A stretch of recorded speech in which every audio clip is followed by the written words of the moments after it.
Okay, good evening, everyone. It is now 6:17 PM, and I will call the joint Board of Selectmen, Board of Finance budget meeting to order. The record will show at this time that Rob Wurge from the Board of Finance is on the Zoom audience.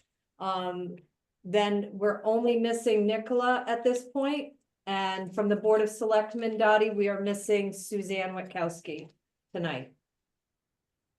I will open up to citizen comments, and we'll start with the Zoom audience. Any citizen comments? Just unmute, state your name and address if you'd like to speak at this time.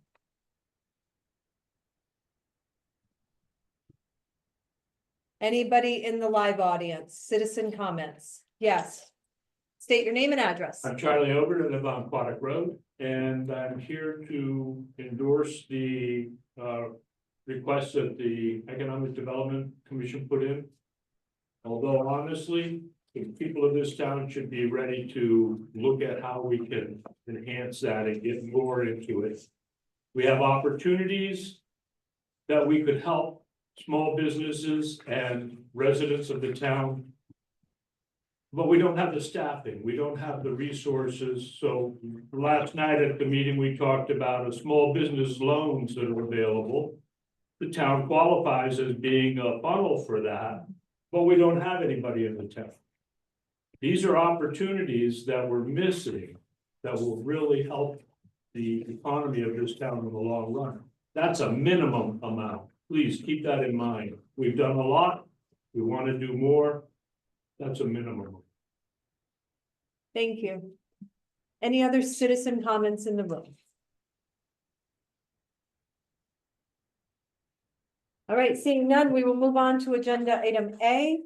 What page is this, Bill? I know you. 42, page 42. Economic development. Yep. Amy, sorry to interrupt. I think you need to do citizens' comments online as well. No? Oh, I did that to start. Okay, I started in the Zoom audience, but okay. I'll open it back up though. Was there anybody? No, if you did it, it's okay. I missed it. Okay. All right, agenda item A, Economic Development Commission. Brian Yacino is the chair of the Economic Development Commission. I don't see him in the Zoom audience, but Tara Pengesic, our Director of Planning and Development, is. So Tara, take it away. Yeah, Brian was not able to make it tonight, unfortunately. Dan Bennett was in the Zoom room previously, also on EDC. He was sort of going to pinch hit for Yacino, but I think he got confused by the two links. So we're starting with EDC. So essentially, it's flat to last year, except for the raise for the recording secretary. What you will see is that I had them move up. Previously, we had two special project lines, one which is just called special projects, which last year had $10,000 populated to it, and then a second one for $5,000 for airline trail projects. I've moved that $5,000 up to the special projects line for the following reason. The $10,000 from last year, we just signed today an agreement with a marketing company to come in and begin the implementation of the marketing plan that they developed in the prior fiscal year. But that's just for the 4 months of this fiscal year. And then we are hoping to offer a full 1-year extension into fiscal 25-26 for that vendor to do a full follow-up year of marketing for the town. Specifically, that marketing program will look at our development areas, which are essentially the North Grosvenor-Dale core neighborhood and routes 12 and 131. It's going to include website, development of our existing website, web pages for EDC, more social media, some print, possibly some radio. It is the same consultant that we used to develop the plan, so it should be fairly efficient moving into it. We looked at all the proposals that we had out to RFP at last night's EDC meeting, and it just so happened that that same consultant, without knowing it, hit that $15,000 right at the sweet spot. So that would really be beneficial to move ahead with. And going forward into future fiscal years, that's really going to be what that line item is. Previously, the EDC has been very project-based. I think they've evolved now to the point where the marketing of these development areas is going to be their primary focus going forward. Happy to explain any of that in more detail. I know you guys want to move quickly, so I don't want to belabor it, but I'll take whatever time you'd like. Questions for Tira? Questions for Tira? Could you touch on the printing and publication line?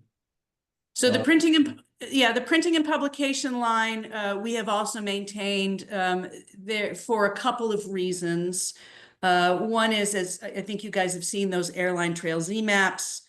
We know those cost about $3,000 to reprint. The last 2 years, the tourism district has actually taken on that cost. Maybe one of those years we had a slight cost share.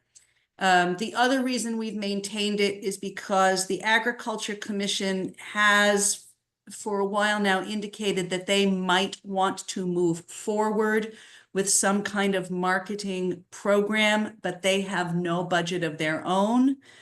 So the EDC has been willing to sort of hold that there. I expect most of that money is going to roll over from this fiscal year budget, back into the general fund at the end of the fiscal year. But it would still be beneficial for us to have that.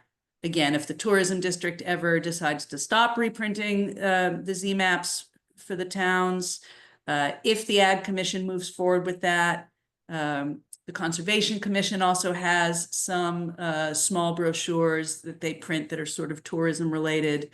And that gives an opportunity for somebody to tap into a small fund for marketing purposes. Any other questions from the board? I have a point of clarification. The map that Tara mentioned is this Airline Trail map. Anybody that doesn't have one, I've got a few extra copies. But on the one side, it features Thompson businesses. And these are really popular. They're getting out all around wherever people go out for recreational activities. We will need to get some more printed up. I don't know when, but they are really one of the ways that EDC is helping is we're looking for opportunities that we can partner up with people like that. That's why I said that's the minimum amount of the budget. I hope you'll remember that. Great, thank you. Right, if there's no more questions for this budget, we will move on to Excuse oh, me. I'm sorry, Rob. Yep, go ahead. Is it okay if I make a comment real quick? Yeah, you're a member of the EDC, that's fine. Yeah, Dan is here to sort of sub in for the chairperson. Okay, Yeah, I just want to say real quickly that I think, we all want to see more business and in turn, more people come into the town of Thompson. And I think in order to do that, we have to be willing to spend a little bit of money on marketing to get people to come here. And not just short term, but something that we got to wrap our heads around doing continuously to bring those businesses here, to bring awareness to the town. So that's really all I got. I just want you guys to think about that a little bit. Thank you. thanks, Dan. And just to provide, before we move on to my office budget, just to provide one more bit of context for that, the marketing RFP that we just closed at last night's EDC meeting. So that was open for just under a month, and we got 15 proposals from all over the country, several in Connecticut, obviously, all the way out to Texas and California. And those ran a gamut of a proposal that really wasn't sufficient for our needs. That was around $3,800 to the eye-popping sum of $499,000, all responding to the same RFP. But there was a lot of interest in pulling it up, and the commission settled very, after a good discussion, settled on the same consultant who developed our current marketing plan as the natural extension of work they've already done. So that's just a little more context for you. Great, thank you, Tara. We always talk about bringing business to Thompson. This is one way to do it, so thanks for the work you do. We'll move on to the. Excuse me, Amy. Oh, Excuse yep. me, Amy. This Yeah. is Dottie Durst. I'm going to interrupt. I hope I am not going to embarrass myself by asking this question. No, But the agenda that's posted says this meeting is going to start at 6:30. And given the fact there was a meeting previously, that set of minutes, or that agenda, excuse me, said oh, that this meeting would follow immediately on the assumption that that meeting would go long, not short. So I just want to make sure that you're comfortable moving on ahead, even though it's not yet 6:30. I'm going to exit and let you think what to do. okay, well, I'll lean on the entire commission, but the agenda also says, or immediately following 6 PM Board of Finance meeting. Amy, I'm okay with continuing based on that comment that you We're just not made. stopping. So Okay. keep it moving. Not based on. You can This is Zoom recording, but thank you, Dottie, for pointing that out. We It's appreciate six that. thirty, Brian, you're okay. Thank goodness.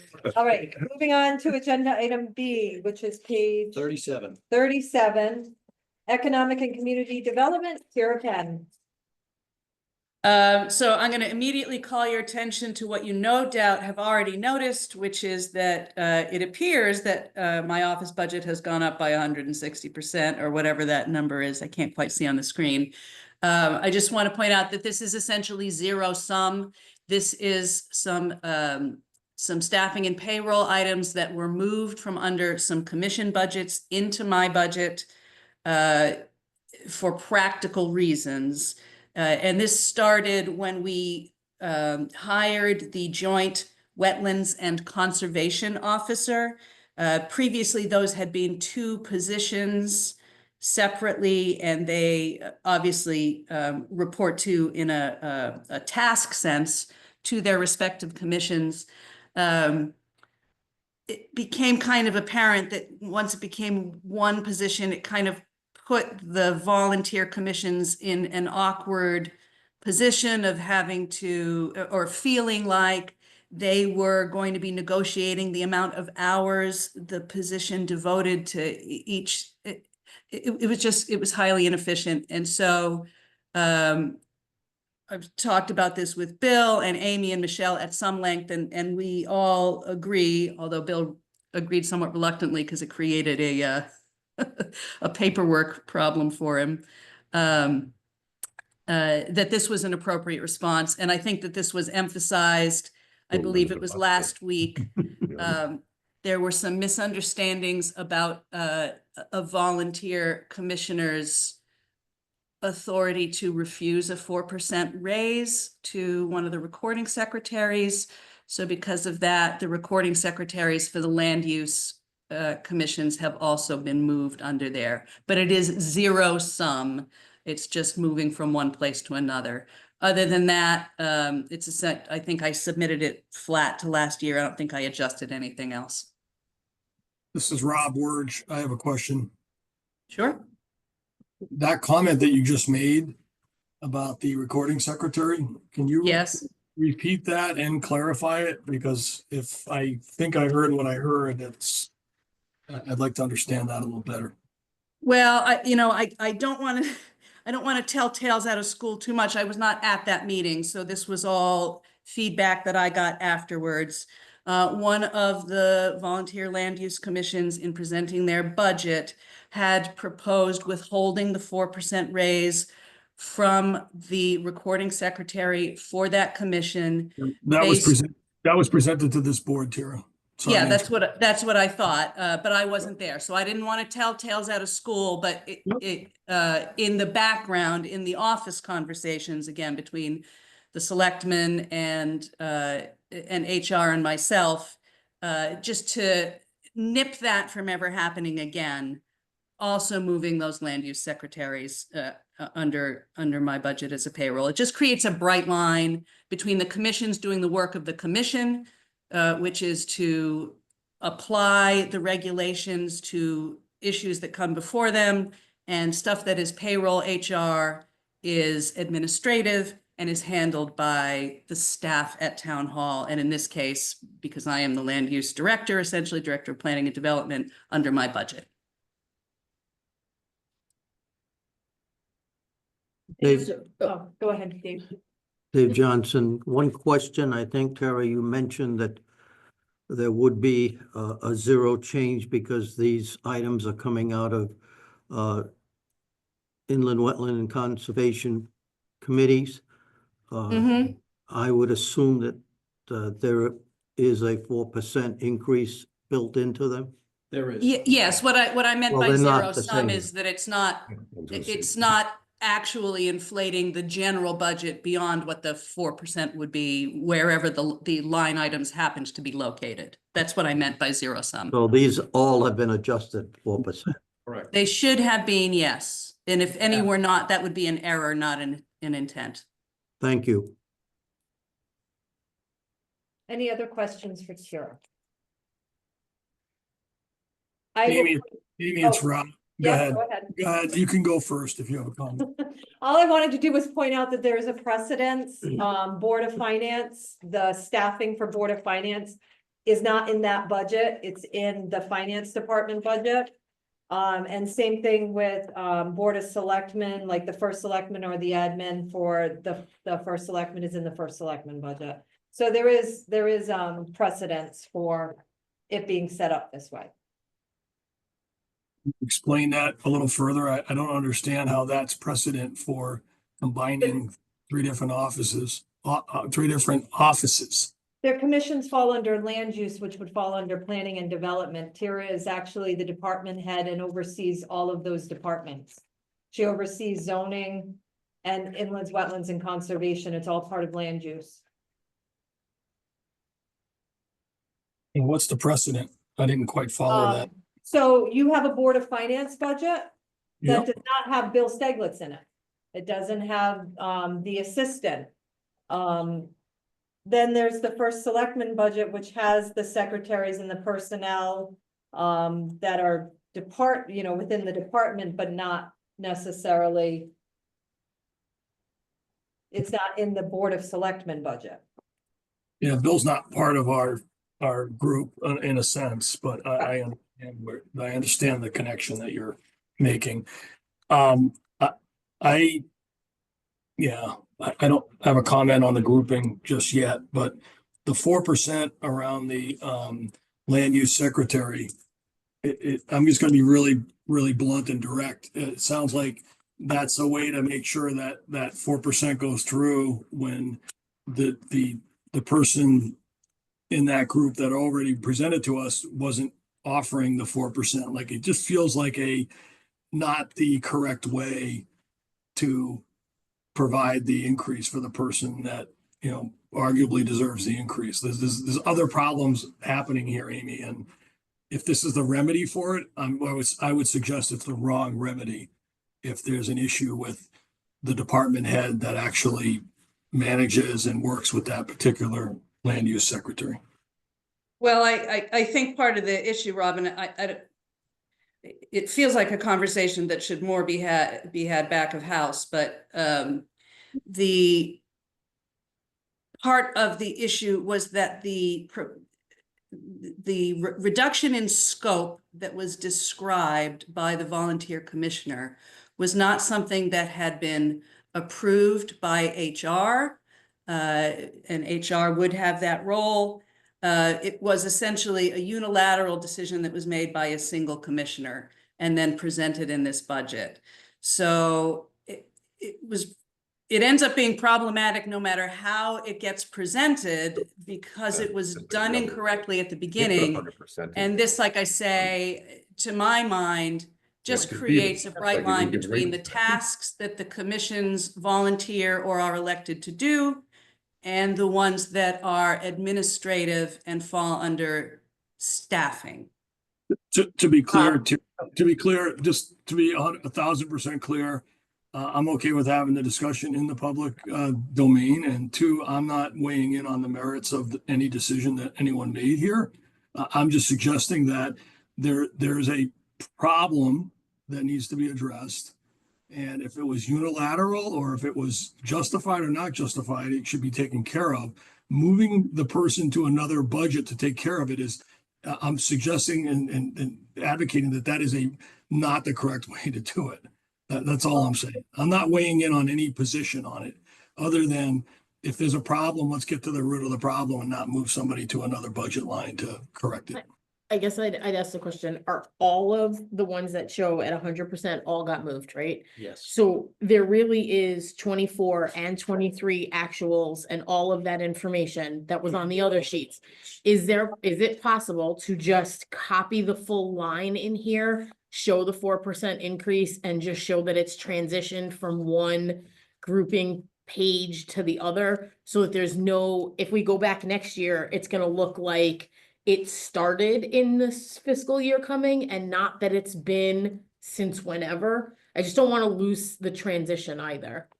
Is there a reason we can't do it, I guess is the question at hand. Without getting too into the weeds from an accounting perspective, we have history on these lines that have moved that goes back to the dawn of time in Munis. Years that have been audited and closed, and if we move the history, we will have a disconnect between the budget workbook and the historical information in Munis. Okay. If we leave it, this hasn't hit Munis yet, obviously, because it's next fiscal year. So if we do it this way, we will have agreement between Munis and the budget books going forward. And that's why it was done this way. Okay. I can add a note to the budget book. And next year, when we're doing this, it will show, well, it'll show Just the 3% 4%, next right, year. right. Because we'll be in the last year of the contract. And then we'll start to build the history there, just so you guys, I understand it looks silly here, but there's a reason why, and that's That was my why. question. Thank you. I guess my follow on with it would be a separate spreadsheet, not in your formal system, but just explaining, showing us the history kind of thing, even if it's not included. The history is still in each of these. if you It were to is, go to but these it's budgets. not Yeah. easily Yeah, visible. even if And- it just had page and line number in the comment section so that you could go to the previous book or this book even and look at page Yep. 29, line 11 and see this exact history, Yep. that would be helpful because then Is it it- ties off in our minds as It is well. each line is a Yeah, one yeah, to yeah. one move. Okay, I'm Thank a you. little, I have another point. Did our P and Z presentation, in our prior meeting not reflect the P and Z presentation? Was that presentation? It sounds like we're disowning Well- at least part of it. I feel that's a conversation that's not budget related, potentially. But Well, if they presented a budget, was that actually the Well- proposal or sounds like maybe not? I'm not sure I understand. So the numbers here were in those sheets when they presented. They've been moved to this budget, to this page.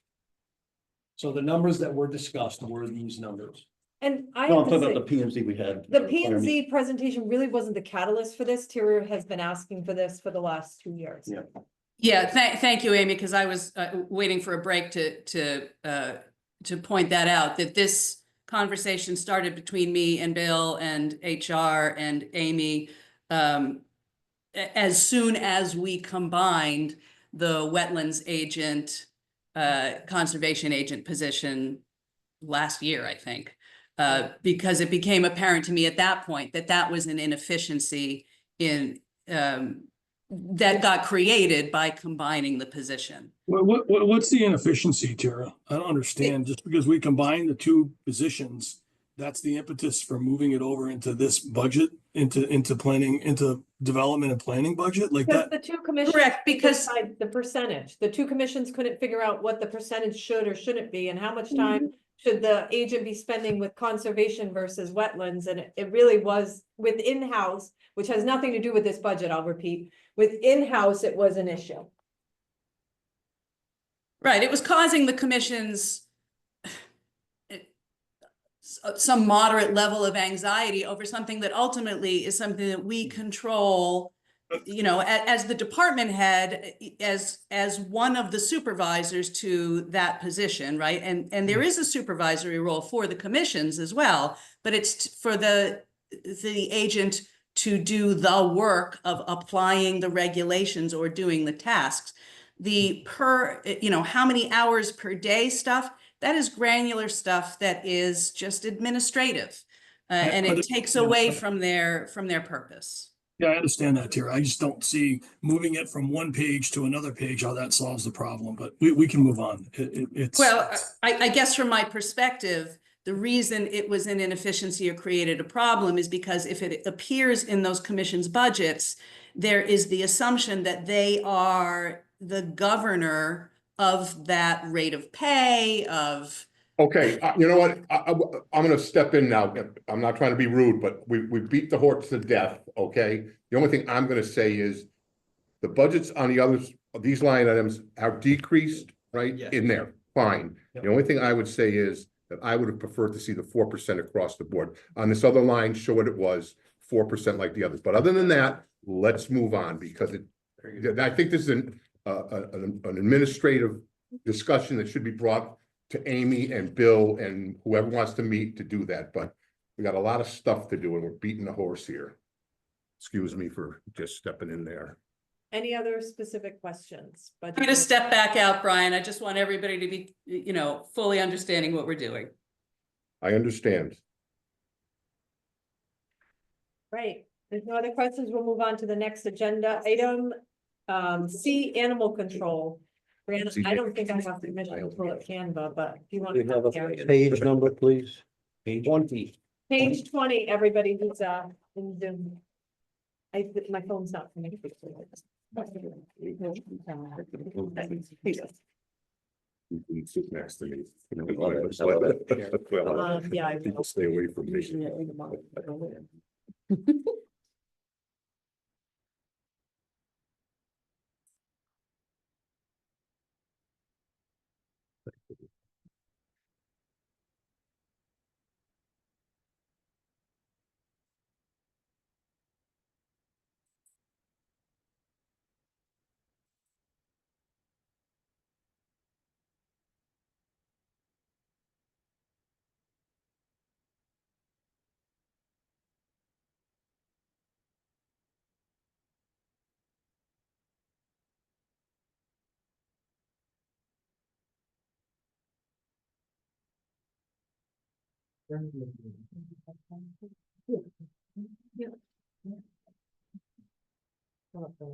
Damage, $500 for they eat the pages. How do I make it big screen? We're not feeding them enough. So let me get full screen. Is that it? Amy, this is Rob. Are we moving forward to page Yeah, we 20? are. I'm sorry, Brianna has a presentation for the board that she wanted to share. I don't know where to go. Just to the head of the table. This at the end, so the. Sorry about that. She was using my computer to, All right, did that come up? Yep. Let me just get rid of this. All right, You can just click on the bottom link, real quick, which one am I clicking on? the YouTube one, Oh, the YouTube. just, it's fun, I just wanted to break it up. It will open up the link, No. and while she's getting that set up, folks, I just wanted to introduce myself and say, my name is Brianna Bardier. I'm the Thompson Animal Control Officer. Thank you for electing me back in October. I have over 10 to 15 years of various animal experience, and my biggest hurdle is definitely being a department head and figuring out budget and all that avenue. You're supposed to play Who Let the Dogs Out. I was trying to make it be fun. So. Sorry. That's okay. I was just trying to lighten the mood after everybody having serious talk. Jackson, you want to come and run this? What am I- Hit the skip. Oh, this right. up Yeah, you here. can just close that. It was just trying to be fun and have, to the next one. Okay, don't be fun. So that's Get just get my- done with the budget presentation. So that's just the background. There's the shelter needs to have some upgrades done by 2029. And I'm trying to break it down and do it slowly but surely with the resource of friends and family. And conquer little things this year. to have everybody introduced to the quiet corner animals and what's needed. And hopefully in the next year or so, do a bigger fundraising grant and everything for other necessities. Go ahead. Take a breath, relax. Thank you. You're getting worked up. Just Thank take a you. breath. Thank you. No one's I am gonna go after the nervous. dog officer. No one wants to do the job. Relax, okay, please. Thank you. I have good experience, and like I said, I've worked at different places, and one of the big concerns for the outdoor yard is the safety of the dogs when they're playing. The current yard situation is rock, which is hazardous to their paws and becomes a hazard if it's ingested. I have reached out to Ross Material, who would be willing to donate pea gravel to do the replacement. It would make it much safer and easier to clean. It's considered a kitty litter box essentially, much easier to sanitize, which is the biggest concern at a shelter is communicable diseases. So I did have contact with them and they said that they would be willing to work with us and donate what was necessary for the yard. The next one we have is veranda beds. Every dog needs to have its own bed. I am currently not enough beds for the dogs. I have dogs that have to sleep on numerous blankets to get up off the ground. And a veranda bed is a state regulation that it gets them off the ground, off the concrete, provides the bedding for them. And I've reached out to an agency veranda bed to start a donation wish list. But at the same time, I've also talked to Woodstock Upholstery, who is going to offer or donate material at cost. It's an outdoor weather mesh material. And we'll get the PVC piping and make the veranda beds ourselves.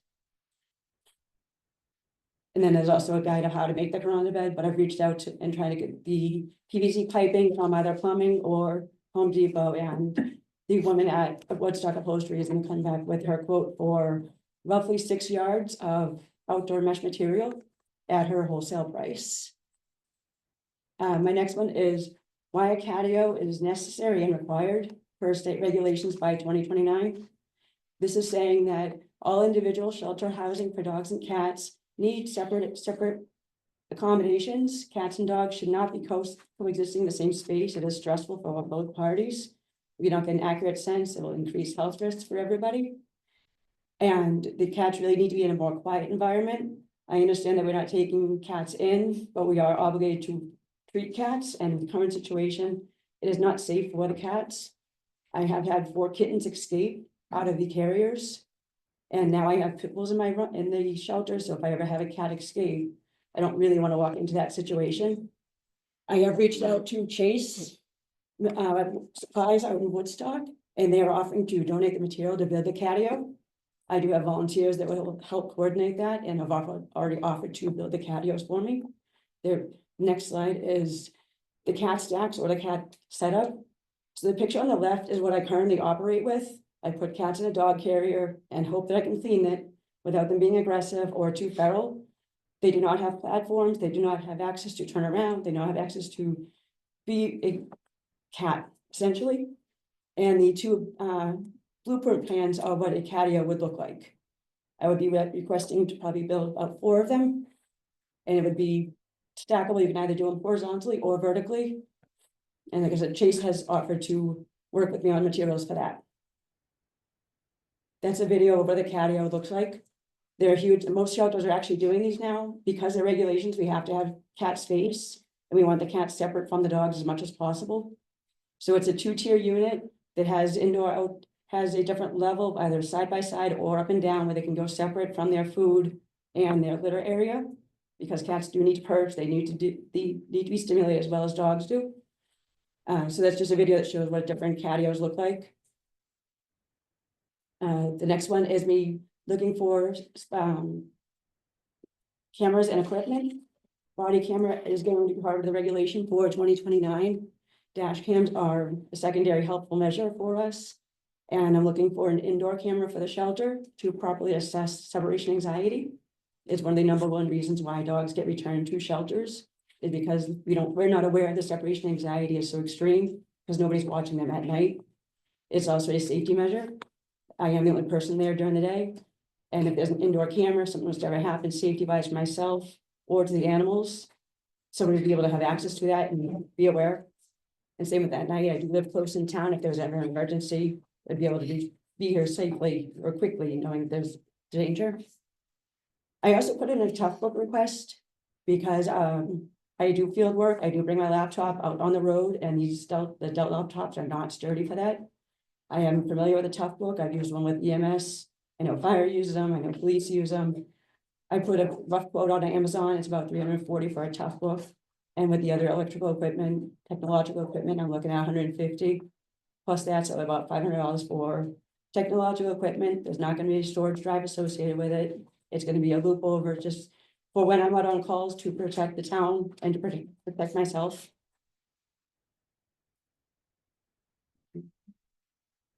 There's a video about why we need tough books.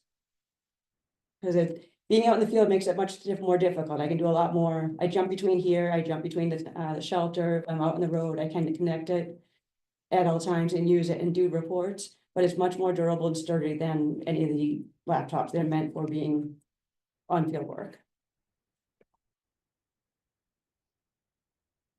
I'm asking for a dog damage fund to increase by up to $500. And that's because I provided statistics that show the average rabies bite and dog bite at the ER can cost anybody can cost about $50,000. The average dog bite that requires emergency care or cat bite ranges from $200 up to about $4,000. And most people don't have pet insurance. And it also covers property damage and landscape damage done by roaming loose dogs. The minimum deductible of car damage is about $500. So I'm asking for the dog damage fund to go from 50, which doesn't cover much of anything at this point, to 500, which helps cover medical bills if somebody has it, emergency fund if somebody gets bit by a dog, or dog versus car damage. And then we have landscaping. The average cost about $9,000 roughly to have landscaping done. So I kind of just broke down what damages could be resulting from dogs.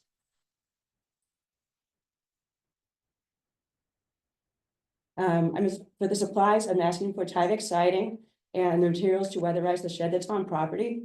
It's a great shed, but it's not weatherized, so all my donations are getting ruined, whether it be food or bedding, it's getting soiled.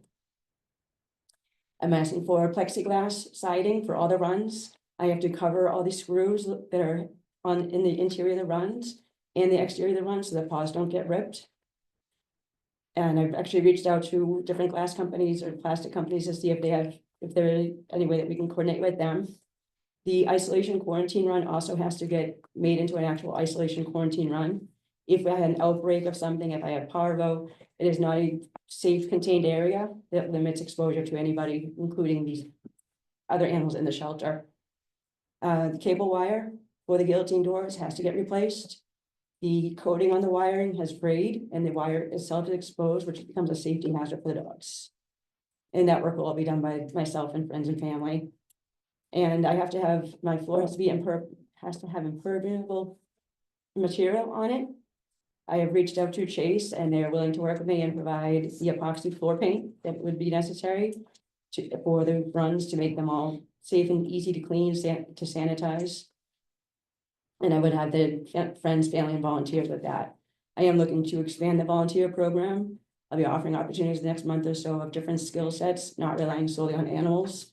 But if somebody has landscaping, I have a friend that's going to do web maintenance for me. If somebody has the painting and all the different skills that I don't have.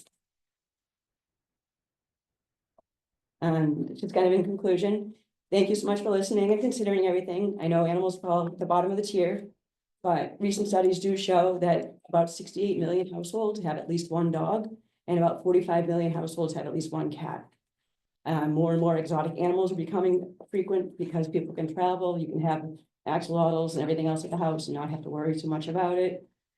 And animals are shown to have significant importance in people's lives, and they can help improve mental and physical health and improve with therapy and help with rehab. And even ordinary pets have amazing benefits. I have reached out to a couple of different organizations so they can do town presentations to educate everybody on different capabilities of dogs. Needs is going to be coming out to do something in the springtime, and a search and rescue group is also willing to come up and do a presentation. And then the bottom is just a link of why animal shelters are important. If the town upgrade doesn't happen by 29, any infraction, any dog that is impounded, any case that it had, any situation, any dog bite, any roaming dog can get dismissed and there will be fines associated with it. Because it's not, would not be considered a legal shelter. So if the shelter would not be closed, we wouldn't be joining with NECOG because NECOG has 23 towns that they cover. But any dog that got loose, I wouldn't be able to issue any kind of citation for it because it would not be considered a legal shelter. So I'm hoping that I can break all this down and tackle it year by year with little things and the help from the community and friends and family, Young Marines with my son and different organizations. And then going into next year, after I talk to the plumbing and look at the big picture of some of the bigger things that have to get tackled. Thank you very much. Thank you. Questions for Brian? I have a Yes. question. I just have a comment. Yes. A friend of mine works for Shaw Industries Flooring, Okay, and he donates a lot of the carpet tile samples to the Worcester Animal Shelter, which they use to layer a lot of the concrete flooring, Mhm. and they do that. If Yeah. you want to take a look at that, I'm more than happy to bring some for you, Absolutely. because you can layer on that concrete, so they're not laying there. You have to worry about the blankets and stuff, and they love it. So if Oh, it's something that'll work for you, I'm more than happy to drop them off. thank you very much. Sure. Couple of questions. Yes, I say 40 hours a week. How do you manage that? Because if you are 9 to 5 or whatever it is, you've got to have calls all times of days, nights, weekends. How does that get covered? I try and limit during the week as much. I have 4 dogs at the shelter now. So I go in the morning, I feed them. I'm there for a couple hours. I go back in the afternoon, the evening. Right now it's slower for the call volume. The most calls I'm getting when it's a little warmer are just temporary raccoons. I'm actually taking a nuisance wildlife control operator class in March to become familiar handling wildlife. And the other ones are dog bites right now. It's not a high impact. I haven't been there long enough to have a high call volume. But I have a good sense of how to kind of balance the 40 hours and make it into, if I can cut down during the week, that's or something on the weekend, that's what I've been So it doing. keeps that very flexible. Yeah, What oh I yes, get from you. absolutely. She also has a fantastic group of volunteers. I do, yep. And sorry, my son is my volunteer, that's why he's. you don't have this in front of you, but I happen to notice that, I think it's the telephone line here, where we spent, in the current year, we're going to spend over $2,500. You're only asking for $1,000 next year. That was done by Aaron, so I only went by what Aaron had for that. It's because I have a phone with me at all times. So some of the transportation is what I adjusted because I know that we have a van, so I don't have to account for my mileage anymore. So I'm hoping to take out of my transportation. So this might be a asset. question for, maybe Bill can help. But yeah, I don't have anything with the telephone. That doesn't come from my aspect. Yes, okay. It actually looks like that budget's a little light. If you look at the actual columns for 23 and 24. Right, they were exactly. right It around doesn't, $3,000. looks kind of strange to drop it that much if, unless something's happening kind of thing. But last year we removed the Verizon hotspot in the Right, notes which is why it's and down a little. we had a duplicate phone for a second and then a camera system that's gone now. If it's appropriate, that's wonderful, but it just looks kind of odd. Questioning. Yeah. Brianna, I'll follow up with you that off, afterwards, and we'll talk about Okay, if we should adjust that 1,000 of it. okay. If I might also follow up on the dog damages, you Yeah. talked about $50,000 cost if somebody gets bitten by a rabid dog, and we want $500. First of all, why is it the town's responsibility to cover those costs, or is it? I'm asking for the 500 for the emergency visit, that it would, if somebody doesn't have health insurance or because it results in a dog bite. And I'm not looking for that large settlement, I'm just saying if there's an emergency situation where somebody had to go and seek treatment, post-exposure shots, if the person gets bit, it ranges from $1,500 to about $3,000 per shot. So I'm asking for that 500 as a leeway for if there's a dog versus car, if there's a dog versus dog. But we're not obligated. for Yeah, it's that. a town Okay, responsibility. it is not. No, I'm saying if it's on town property and there is an instance. Because if dogs are at parks, if there's anybody now, if somebody's at the YMCA, I know this Putnam, but for example, it's public property, Riverside Park. If something happens at the dam, anything like that, a dog bite itself can it escalates very quickly. I understand, I appreciate, I'm just- I appreciate how costly this, but we've spent nothing in the past years. I believe it's the responsibility of the animal owner, not the town to pay this. I'm not sure I You guess need for to- you clarity, need to- if it is on town property, is it town responsibility or is it still owner It's still responsibility? owner responsibility. The only time that, from my understanding, that it becomes the town's responsibility to cover things is when it's livestock. Damage from livestock. Right, and that's why I'm kind of asking for that, because livestock, it only limits to livestock. Completely, it means the dog has to go out and destroy somebody's farming livestock or agriculture, and that's the only thing it covers, so we have a lot of opportunity where Oh, so this is if a dog bites a cow. this is, yeah, this is if there's just. No, this- if a livestock, no, if the livestock does damage. Horse gets loose, now it runs through somebody's fence. The town's responsible for paying for those? Yeah. Yep, According Yeah. to the But it statute. says the state will reimburse the town. Oh, so Correct. we'll get reimbursed? Oh, no, I'm not looking for anything that happens on somebody's residence, I'm saying if anything happens on public property. We have a lot of opportunity, we have a lot of environment where people are gonna be with animals potentially. There's more and more dog bites, I've actually had 3 dog bites in the past 2 weeks, so there are more dog bites happening, I was just asking that if, but this doesn't cover dog bites, is what I understand. The dog owner is responsible for that. This sounds like it's livestock damage, but the line's called dog damage. Question for you. Yes. Do we have a avenue to go after the owner of the dog to recover? yes and no. If the dog is running off of 131 Aquatic Road, and you've seen that black log coming off that property, then yes. But if you have 2 dogs that come out of the woods and bite somebody on 131 and Capitola Road, there's nobody can pinpoint, because it's dark, we don't know their dogs, because it was black. So, yes, if we can pinpoint and say your dog is the lad that bit me, Or Then- damage a car? or anything, then yes, but if it's a dog that's loose that does damage, we can't pinpoint that. But nevertheless, the town doesn't pay for that, does it? The town's responsible if somebody gets bitten by an animal? Sounds very strange to me. Is that what you're saying? That I the would- town has to pay this?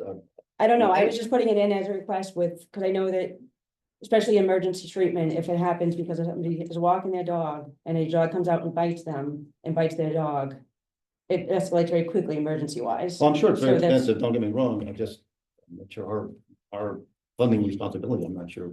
we're Oh, I understand. responsible for that. That's a question, I don't know. Oh, yeah, I don't really have a better answer Okay. right now. Any other May I? questions? Yes, you may. Thank you. Bill, can you give us an update on the dog fund? I believe we 19,500, 19.5. yes. How much should we utilize from that fund for the present budget? What has happened last year, we shifted the vet service line, I believe, in total, you'll notice that line is a 0. Yeah. Because the board pushed those Right. expenses to the dog fund, and if I remember right, it was about $6,000 this year. You probably wouldn't know the total, Brianna, because you just see the individuals. It was about $6,000. That the dog fund bore that normally in the past would have hit the general Okay, fund budget. So the balance was somewhere in the neighborhood of 25,000? Yeah, 21. it may have been a little bit less because there were other inflows too, in addition to the outflows. There's just Okay. puts and takes. And In terms of dog licensing, does any money go from that into the very dog fund? little, I think we get something like $1 a piece. It's actually Okay. very insulting because Renee does all the work and all the money gets shipped off to the state. So I would assume then that we have or will anticipate $6,000 in vet funding out of this dog fund for the Yeah, coming year. that's doable, yes. Thank you. Any other So questions? They're gonna run out at some point. You don't have it in the budget. It's So- not, yeah, it's not filling up as quickly as it's coming down, although a lot of it depends on donations and the like. So you've got basically 3 years and then we have to fund 6,000. Right. I'll be gone. Any other questions? Thank you. Rob, did you have any questions?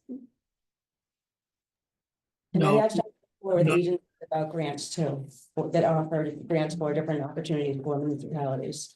So in that process of at least introducing myself and I do hope to go down to local businesses and introduce myself and see about collaborating different events and fundraising and just exposure so that people know, A, where the shelter is. But not everybody, most people in the town don't even know where the shelter is, and B, can't be asking people for money if you can't see why you need it. Well, you're doing a great job. Thank you. Very clean, and I hear a lot of people say good things about it, so you're doing a great job. Thank you. Awesome. Thank you, Brianna. Thank you. All right, next up, Quinnipiac Fire Department. The fire department budgets are Page 17. page 17. Chief Budrow.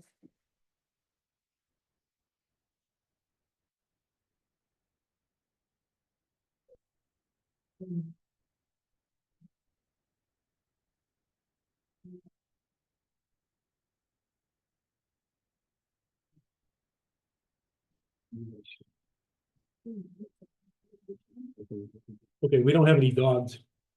Are you asking for donations? No, no, no, I don't want to, thank you. Okay, so this is for the calendar year 2024. Total income was $174,874. The two biggest income items were the cell towers and the town support.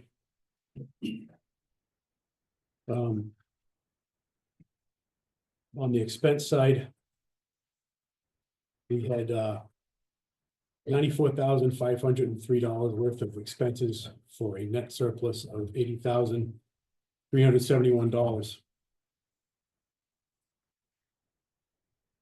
We scroll down a little bit, thank you.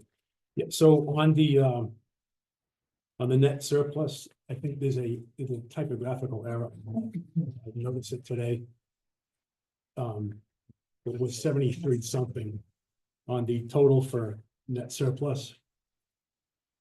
Yeah, 719, it's actually 80,371. For some reason, Excel didn't.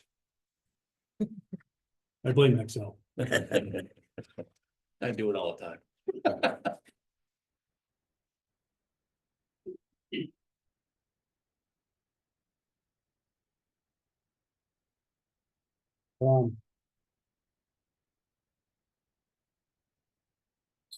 This year's capital assets are digital UHF radios. Kind of went for 11,695, replacing 5-inch large diameter hose for 9,500, and 5 sets of turnout gear, which is 27,210.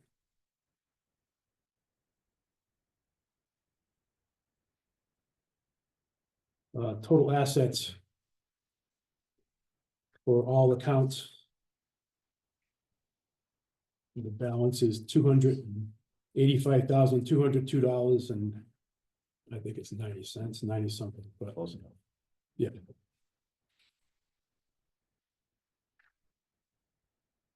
And we are in the estimate for 2025, we're asking for $85,000. Any questions for Chief Budrow? Could you go back up to the top for a second? The very top? Oh, yeah, the first page, I think it is.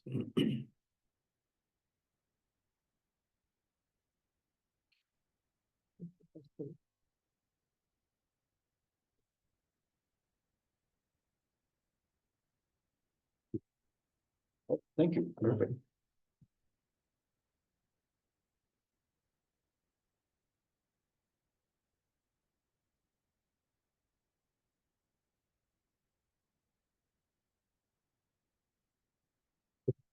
Contributing factor to the net surplus is on the debt service, we paid off a piece of fire apparatus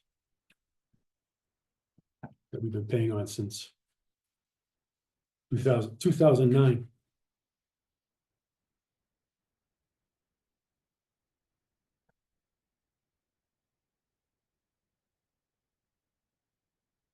The debt service, yeah.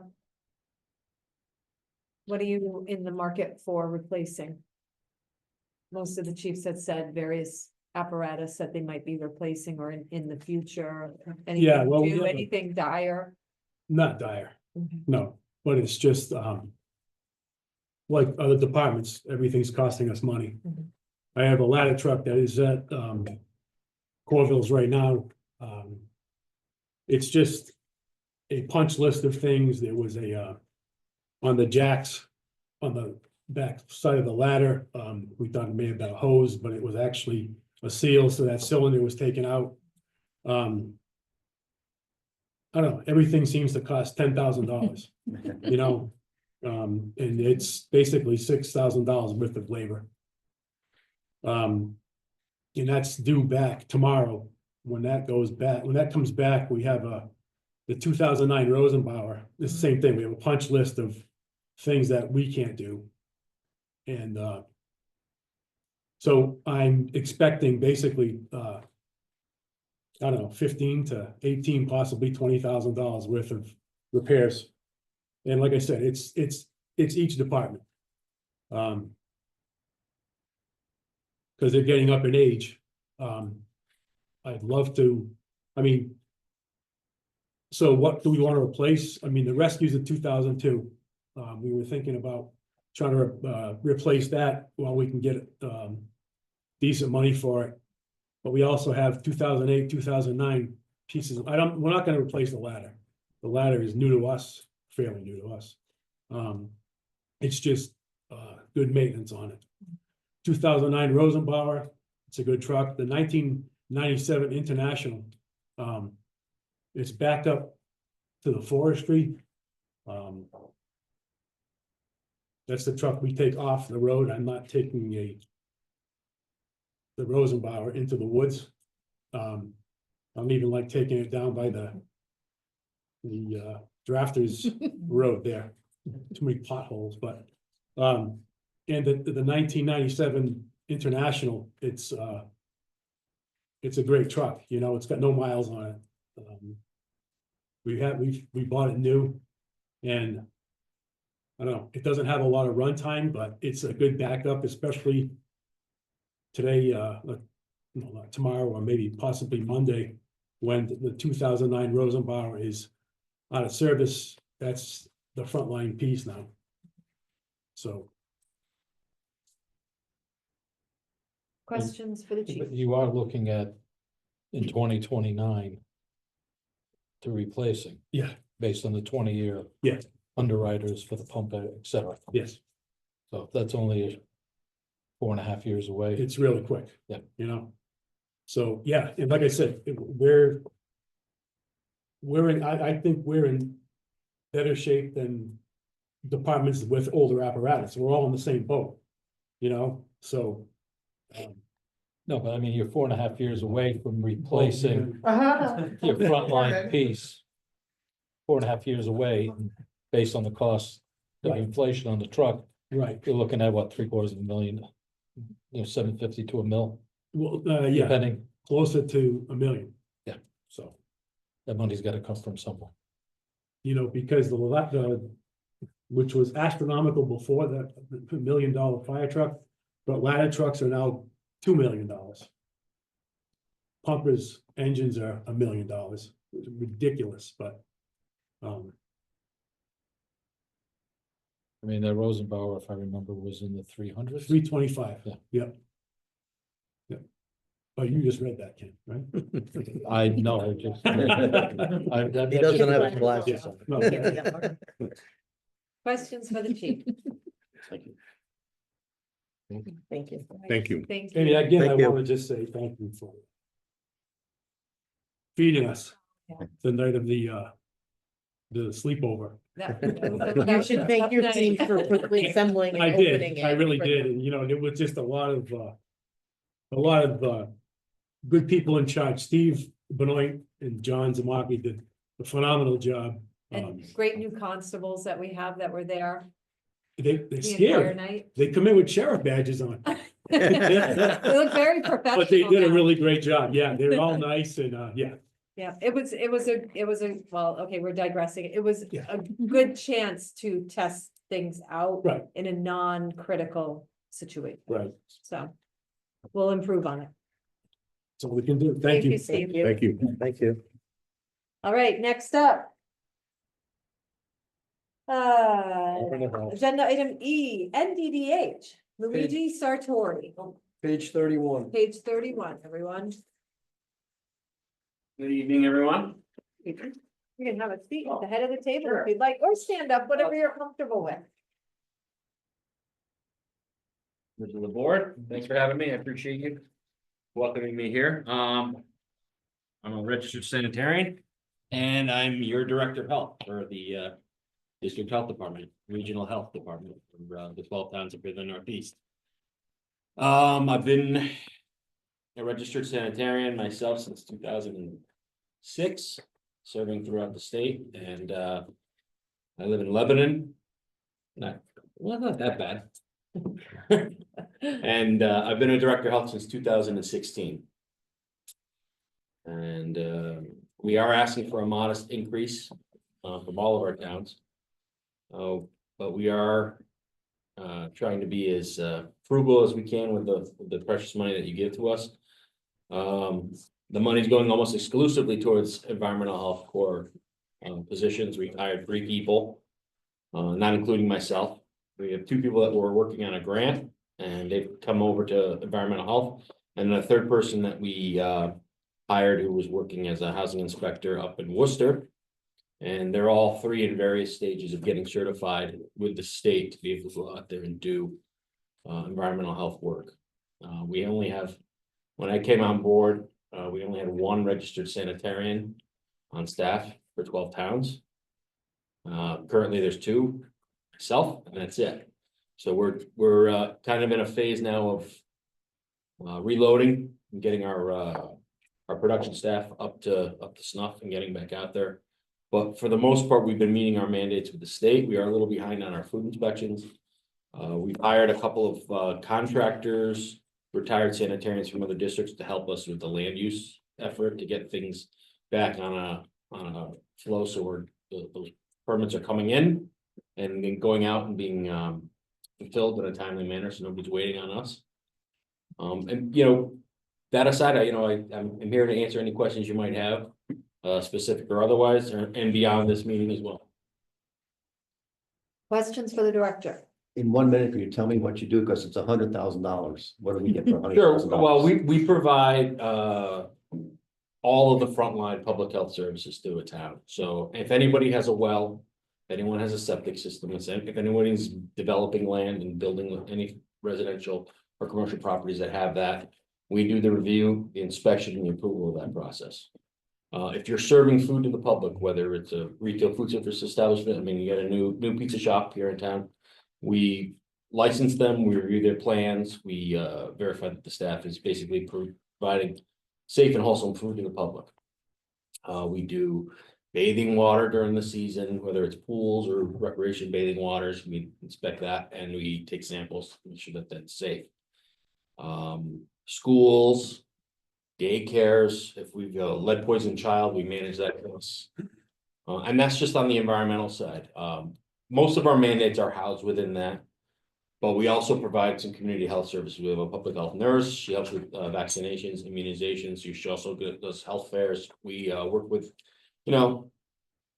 this part of the state is, we're pretty far removed from Hartford. So we have a patchwork of other service providers in the region that we work with when we can. And we work, the lovely lady here from Animal Control made me think about NECOG. We work with them on a lot of projects as well. So, we have our mandates, but at the end of the day, what we do is we serve at the pleasure of the town.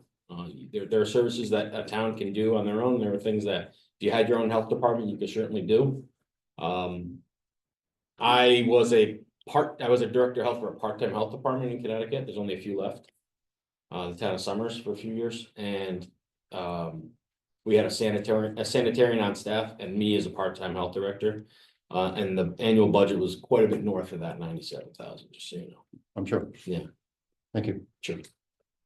How are we doing keeping up with the needs as far as somebody's building, somebody needs an inspection? Well, to get businesses up and going. One of the things that I took like day one was to get us up to speed, or should I say up to date with our technology.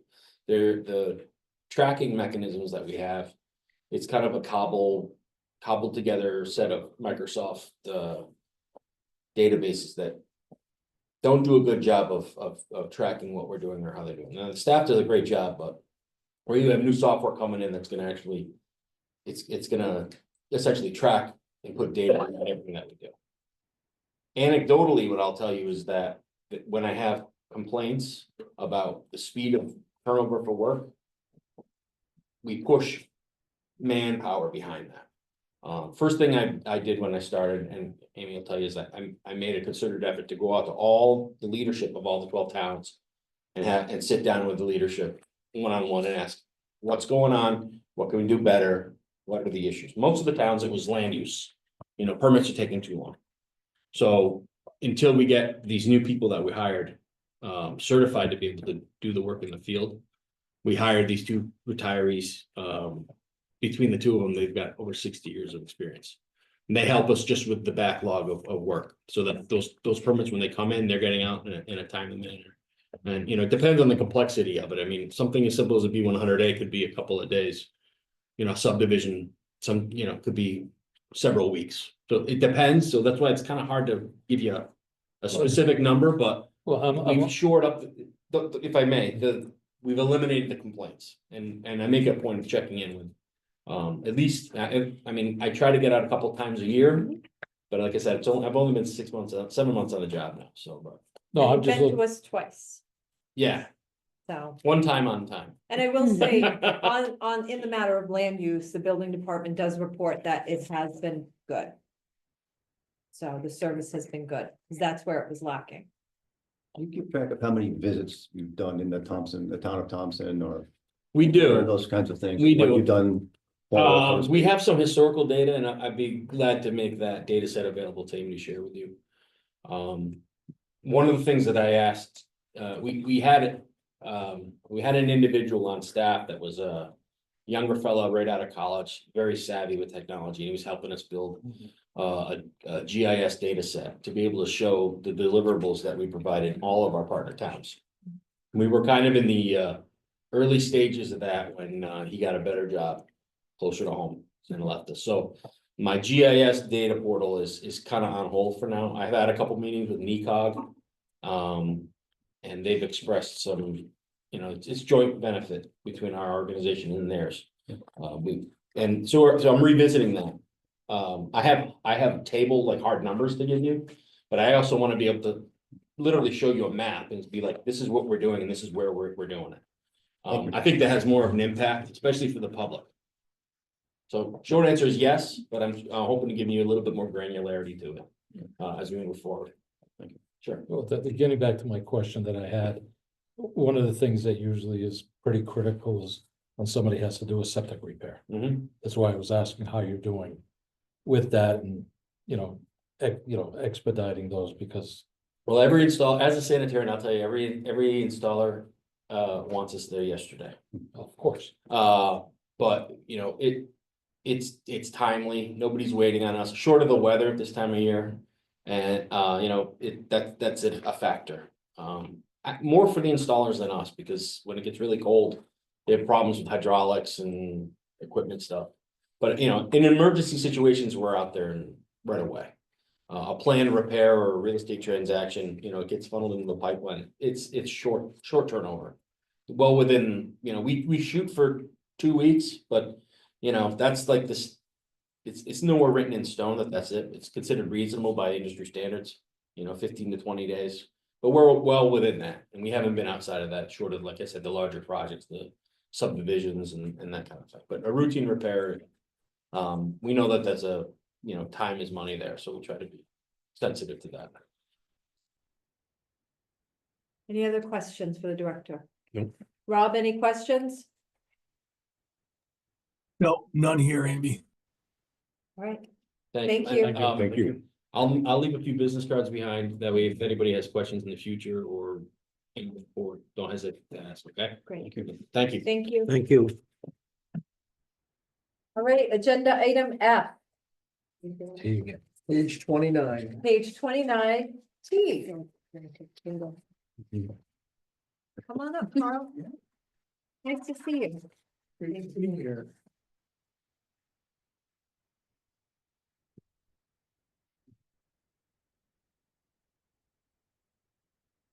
Welcome. Thank you. My name is Carl Essikainen. I'm the executive director at Teague. I took over for the Ann Miller since August, and Ann left in November. I would say, you know, in a general context, we are as staffed up as we've ever been. There's 19 folks working there right now, over a variety of programs.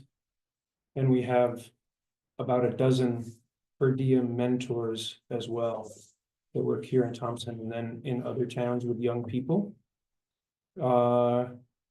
We are grant writing wild people over there, trying to look for alternative sources of funding to make the work that we do possible.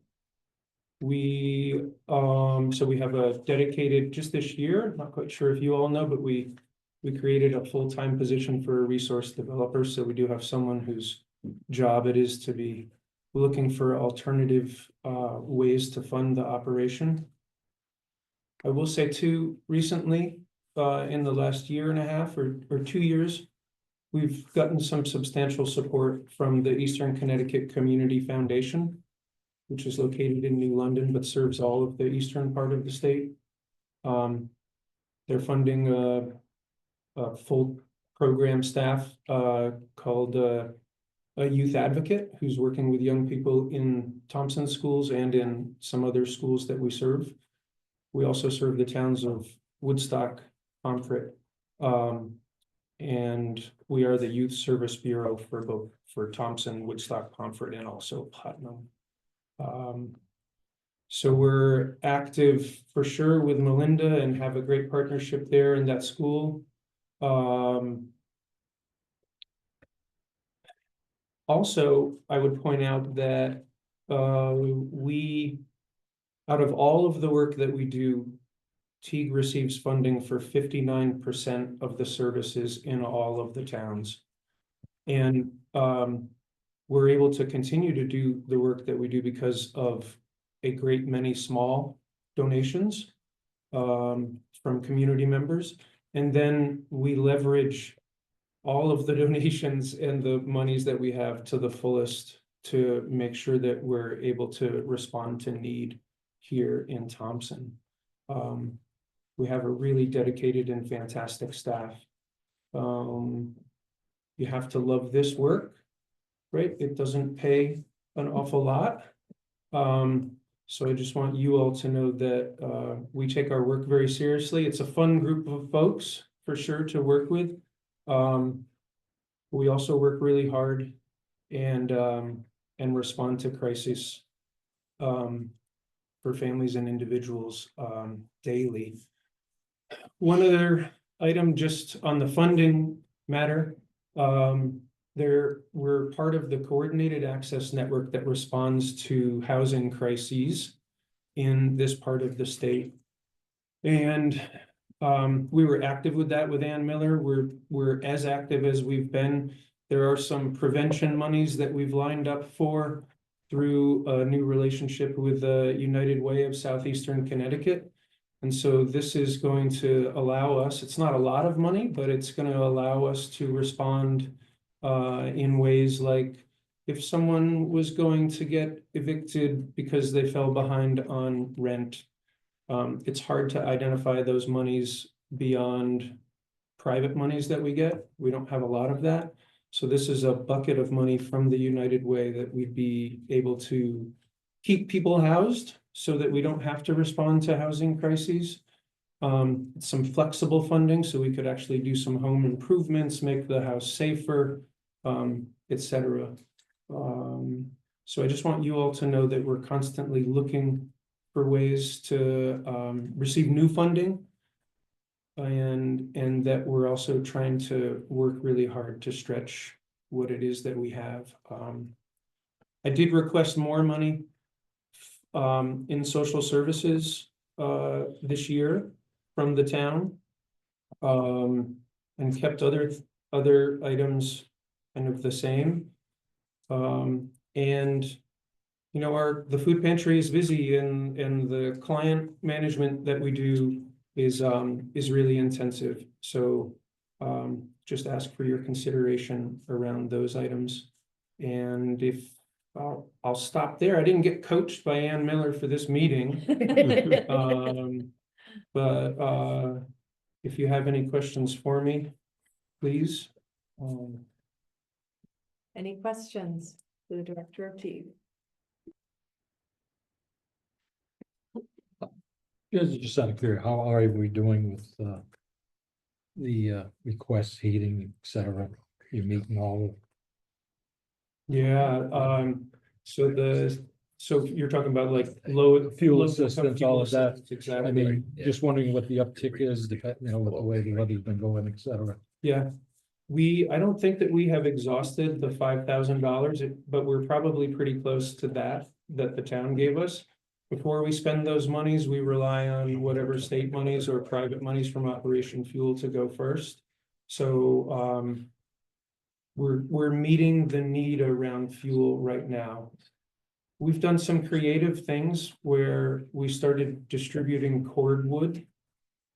Got some volunteers who've been doing that with us. Some businesses were doing JB Concrete in Putnam, cut a bunch of trees around their space over the summer, donated about 4 or 5 cords of wood in these beautiful stacked bins, and we put them in the back of the box truck, and we've been doing home deliveries with that, which is, you know, people want to help, volunteers want to help, people come to us all the time asking what they can do, so we saw that as an option. So yeah, we're meeting the need at the moment. Yeah. Any other questions? Rob? No, no questions. Thank you for everything you do for our community. Absolutely. Thank you. Yeah, Thanks, Con. pleasure to be here. Thank you. Gonna get a lot of cereal soon. You're scaring me. Oh, come on, that's like the funnest day. God, I'm like 72 boxes I've donated so Yeah. far. So the goal is Because of Melissa. 2,700 boxes of cereal, which, I don't know, you know the size of our building, the staff's kind of like. I mean, what do you do with 2,700 boxes? I mean, so, What did you We- do last year? Gave 'em out. yeah, so. They go through the market, right? It really actually is a storage issue. We circulate to our partners as well. So, you know, we work with Daily Bread, we work with Friends of Assisi, we work with Project Pin in Plainfield, we work with the Access Agency. We know people who do this work around feeding, so we squirrel away as much as we can safely, and then we give away as we can. And I'll tell you, that drive is fantastic. It's March 7th, if you want to see some action. The kids walk through the Teague building and hand that, and I'm telling you, it's a little anxiety inducing for the staff, because it's like, you know, we all have cereal in our offices for a while, but it's a wonderful program. As So long we as they're can't, out of my house, because they're all boxed up there. we can't I can only take 2 a day. we can't do it without community support. And so, you know, we get donations from $5 to $10,000, and it's the smaller ones that also really make it possible to do this work. So thanks again. Thank Thank you. you. All right, gonna keep it rolling. Item G, Community Fire Department, Page 17. page 17, Chief John Sharp. Thank you. You want me to- Yeah. Good evening, all. Oh.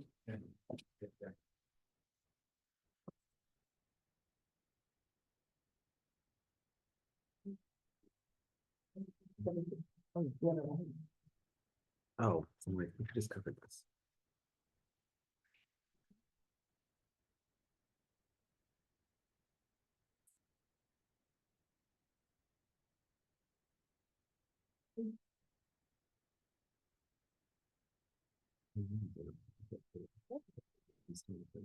All right.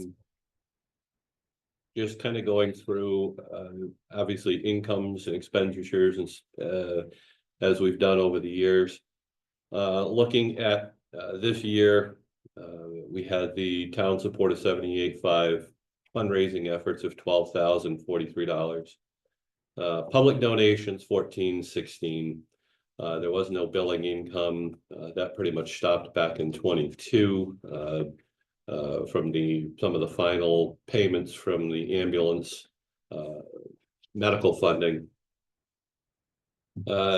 Pretty straightforward when we start talking expenses, accounting fees, telecommunications. One of the big, excuse me, one of the bigger increases that we're looking at this year is at $8,600. Most of the surrounding fire companies, emergency services are transitioning over to digital radio systems. Whereas now we're in an analog system. Looking at being able to communicate with our mutual aid companies and other fire companies that are doing this transition, including Quinnebog Valley Emergency Communications, which is our dispatch center. They have not given us any definitive time as when they're going to start transitioning to go all digital. Once they do, obviously our old analog system will be kind of null and void. So we're going to try to gear up. So that's some of that expense. To give you an idea, a lot of the digital radio systems can do dual or tri-band. When I say that, we're talking like low band, UHF frequencies and VHF frequencies. A typical tri-band mobile radio for the fire apparatus is about $5,500 a piece. Portables for officers and members, again, we don't have to do the tri-band, but a dual band system is about $3,300. So obviously it's a small portion, but we want to try to think about getting more into the 21st century, especially since we're going to be semi-handcuffed once everybody starts going digital. So continuing on electricity, all the fixed utilities, oil pricing. Michael, I apologize. Looks like 23 we missed the on the oil, but it's been fairly consistent. We did show an increase this past heating season, obviously with the price of fuel oil going up. Propane, we use propane for our kitchen sinks, kitchen stoves.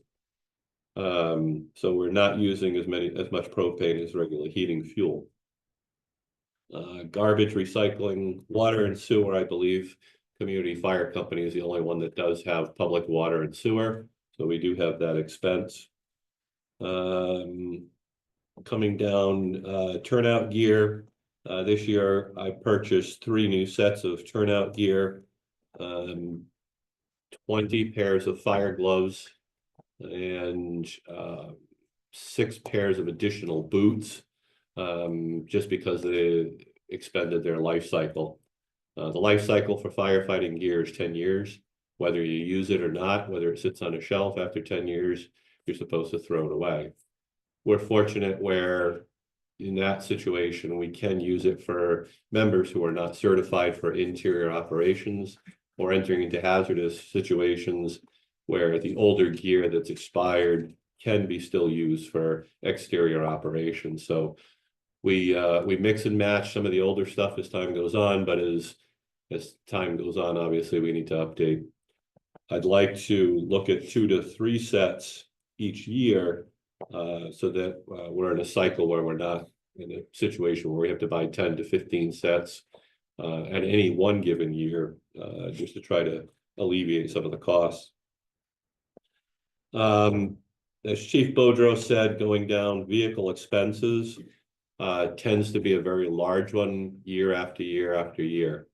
As the equipment gets older, the apparatus get older, requires more mechanical repairs. And we do have, I'm fortunate, most everything is up to snuff at this point in time. But again, looking at the future and looking at some of the past, that's why I put in for about $30,000 this year upcoming for parts and repairs. I am in a position where my first due out engine is now 21 years old.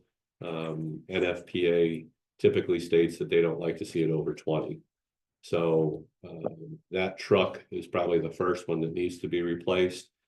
But again, looking at the price of fire apparatus, as Chief Boudreaux says, $700,000 to $1 million for a fire engine. And that really is kind of a bare bones, no frills, does the job and is adequate for NFPA for a fire apparatus to be licensed as such. Fuel, that sort of thing, education and training. I'm fortunate where I have two junior members that have just come on board and one junior member that is now an 18-year-old that is a regular member that can start trainings, can start fire 1, fire 2, EMT, whatever they decide. So I did put in for $3,000 for some of the education and training to bring them up to snuff. As we get older, we like to think about retiring and having somebody else be able to bring on the newer people. That pretty much covers looking at what we would be at this year. We're about $1,676 that we would see as a surplus, with asking for $95,000 this coming season, with some of those increases looking at about a $3,300 surplus by the end of that fiscal year. Going through some of the capital assets, the first one being the 2004 International engine. That's the one I'm referring to as far as one that needs to be replaced. It is still in good working order. However, there are some issues that are starting to develop that will have to be addressed probably within the next year. As you see, the original cost of that was about $12,000. That was on a FEMA grant that the previous chief was able to get. And our portion of that truck at the time was $12,000. The International tanker is a 1999, but it's a very well put together truck. We purchased that one new. It's not our first due out piece, so we don't really have to worry about it. It's a very solid truck. However, it is a 99. The most recent one that we did 2 years ago is the 2001 Suffolk Tower to replace the 92 that was costing us a fortune to try to keep on the road and to keep operational. We had issues with a hydroelectric swivel, which is the unit that allows that aerial piece to rotate 360 degrees. We had replaced that one twice at a cost of about $35,000 a piece. So with that said, we purchased this newer one to us for $35,000. It was a great purchase in my opinion, compared to what a new one is going to cost at $1.5 to $2 million. The rest of the units are in great shape. So again, we're looking at that engine as being our first piece that we are contemplating needing to replace. Capital items looking to purchase, which would be the next section down. SCBAs or self-contained breathing apparatus. Those are the ear packs that we wear. A lot of those, they don't necessarily have an expiration time, so long as parts are available and so long as they can still be repaired. However, bottles do have a 15-year lifespan. So looking at what I need to replace technically this year, or what I would like to replace, would be a few of the air packs, some bottles. Again, the sections that were put in here in regards to turnout gear, I also put that in on a year-to-year basis for 2 sets of full turnout gear.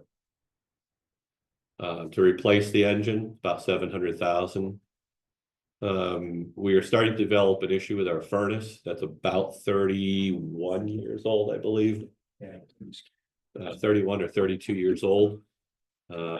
Obviously looking at the cost of oil and what we spend per year, we would like to upgrade that. Obviously, it's fairly archaic. Looking at also possibly a workstation for our members right at the moment. I've got a computer in my office and that's about it. When officers have to come back to the station and fill out fire reports or so forth, I'd like to put a workstation in our day room so that it can accommodate all the members. Desk, computer, filing cabinet and so forth, trying to keep it around $6,000. As most of you know, we had issues with our floors. The building is old. We would love to put an addition on. The doors are only 10 feet by 10 feet. Fire trucks are about 10 feet wide by 10 feet tall, if not taller. So it makes it very difficult to get in and out. We talked about putting an addition on with some bays to accommodate the larger trucks. So again, that's where that $50,000 expenditure comes into play.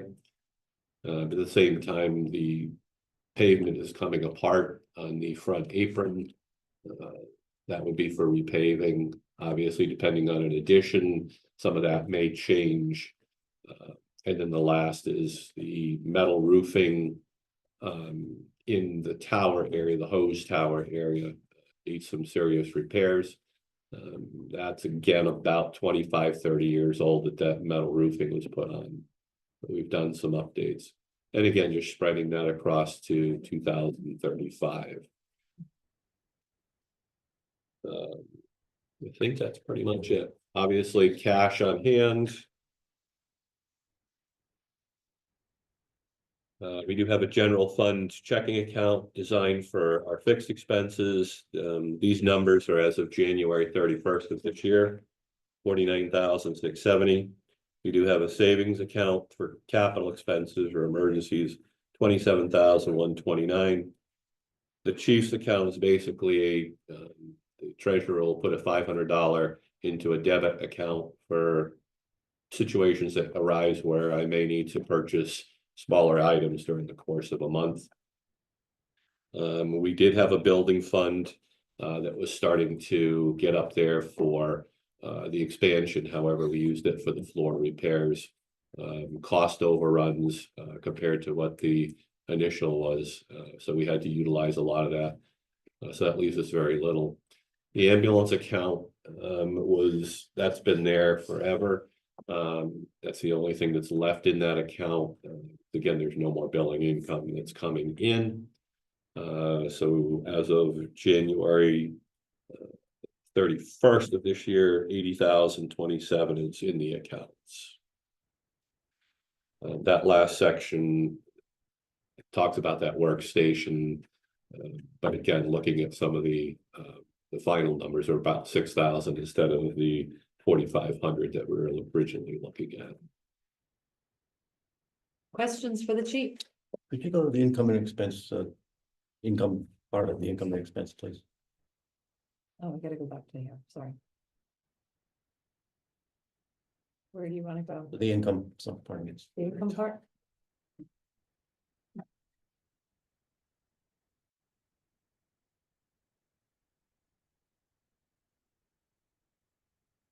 Fundraising is anticipated to be zero.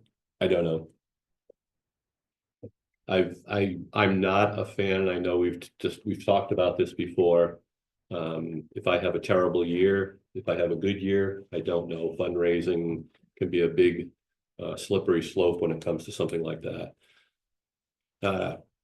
History dictates somewhere about 11,000. In 23, we did a letter drive to the district townspeople for that fire apparatus, that tower truck that we bought. So that's why that one shows 32,000. Again, I'm not a fan of putting a number because we could have an absolutely crappy year and be in the hole. we could have a good year and still come out to $11,000, $12,000. Well, I asked because this has come up before. You've got $4,500 worth of expense for fundraising. You show nothing on the income side. Yep. Yeah. I mean, again, for some of the expenses, typically it's around that. Any other questions for the chief? Rob, questions for the chief? None. Right, thank you, chief. Thanks, John. Thank you. All right, next on the agenda item H. TVCCA. Page 29. Page 29.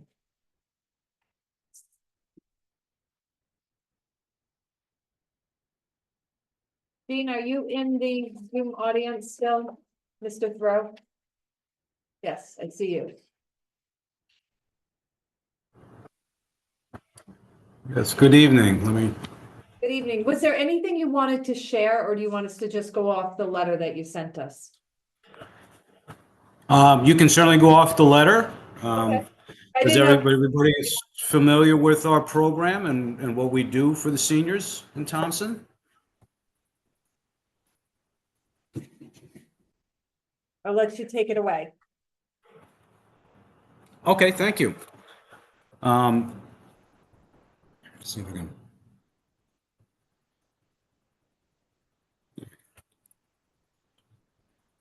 can. So good evening.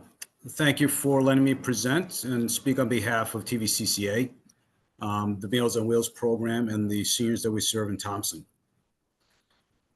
So we provide, I'm actually the Director of Nutrition Services for TVCCA, which is actually a community action agency. We provide meals to homebound seniors, and we also serve a cafe lunch program to seniors in senior centers and municipal buildings throughout towns in Eastern Connecticut. The Meals on Wheels program provides nutritious, fresh, and safely prepared meals that are prepared by TVCCA and delivered to our seniors. Last year, we provided approximately 4,800 meals to 45 homebound seniors in Thompson. In addition, we provided a cafe congregate lunch program that served lunch at the Thompson Library, and we provided approximately 3,700 meals to about 81 active seniors. The seniors of Thompson, like in most communities, prefer to stay in their home, also known as aging in place. It's TVCCA's goal to help them achieve this through the Meals on Wheels program. By providing a meal to a senior who is unable to go to the store and buy food, helps to reduce food insecurity and malnutrition. By personally delivering the meal, we help reduce loneliness and social isolation through relationships that are developed with those we serve. In most cases, the delivery person is the only person a homebound senior sees that day, and studies show that many seniors only see family and friends on average of once a month. In addition to providing socialization, we conduct a wellness check by asking how they are feeling, how they look, and general appearance of the individual in their home. If the senior is not home, we're not allowed to leave the meal. The delivery person will try to call, and if the senior does not answer, then the Meals on Wheels coordinator will reach out to the emergency contact, and in some cases, the local authorities to do a wellness check. The reason why I'm asking for assistance excuse me. The reason why I'm asking for assistance from the town of Thompson is because the program is partially funded through the Senior Resources Area Agency on Aging for Southeast Connecticut. The total cost to provide the meals to the seniors in Thompson was over $120,000. There's no financial requirement for our seniors to receive meals. We do ask them for a voluntary contribution to help with the cost of their meals, but in most cases fall far short of the $3 meal donation we ask for. The current average is approximately 23 cents a meal. As I mentioned earlier, we receive partial funding that pays for the purchase of the food. Additional funds are needed to help offset the cost of the TVCCA employees that prepare, serve, and deliver meals to about 136 seniors of Thompson. We also apply for grants and ask for towns we serve to help support us provide meals to the seniors in your town. Thank you for consideration and continued support of TVCCA, Meals on Wheels, and the seniors of Thompson. Any questions?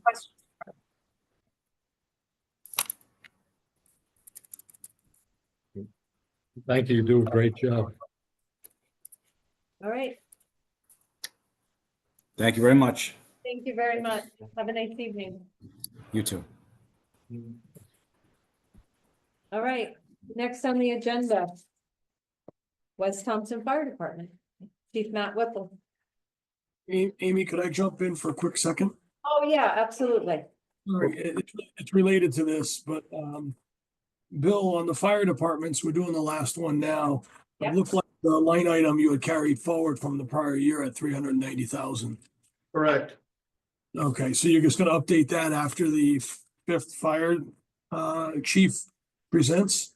Yes. Thank you. That's all. Okay, thank you, Rob.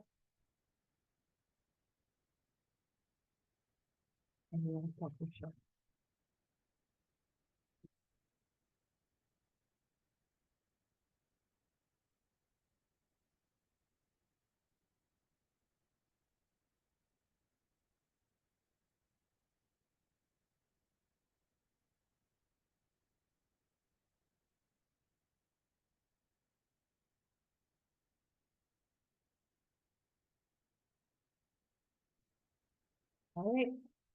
You're on. All right, mine's pretty short and sweet to the point here. This year we'll put in for 85,000. We've done pretty good as far as grants. I do put in for the forestry grant every year. The Connecticut still hasn't released if we're getting our funding or not. So there's a delay in that. As far as stretching a dollar, I do my best. Turnout gear, it's already budgeted that we have it in there, that we get 2 sets per year. This past year I did buy 1 complete set of very small boots. I didn't even know they made them that small. And a couple of smaller things, but nothing major. As far as equipment goes, I did have to send out a couple pieces of extrication equipment for repair.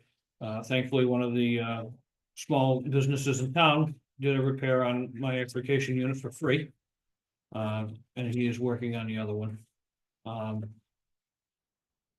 Vehicle expenses, you'll see that that was rather high. Unfortunately, the way it works in fire services, I could go a month or 6 months and not have a single vehicle repair, and in a week I can have 4. So that's kind of the way things go. Other than that, nothing major. We did really well on fundraisers this past year. We did talk to membership as to what they're looking to do. Everybody knows it's hard to get volunteers. And doing a fundraiser as far as like a roast beef dinner or any of that, it takes a lot of people to get that off the ground. And there's a lot of time that goes into that. Where we're finding where if we do a boot drive, you're gonna make more money, a lot faster.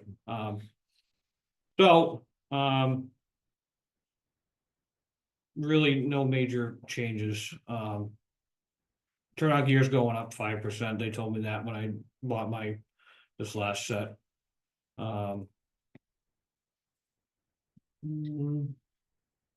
Medical expenses, that's the medical equipment.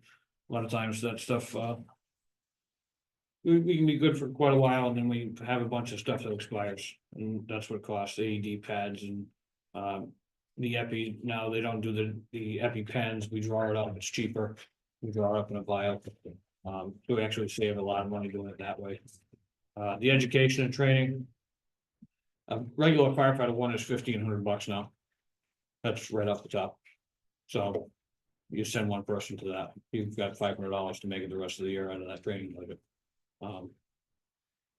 So unfortunately, I didn't have anybody that signed up to take this last one. Again, people have a life outside the fire service, so. As far as the capital expenses that I would have for this year, One more.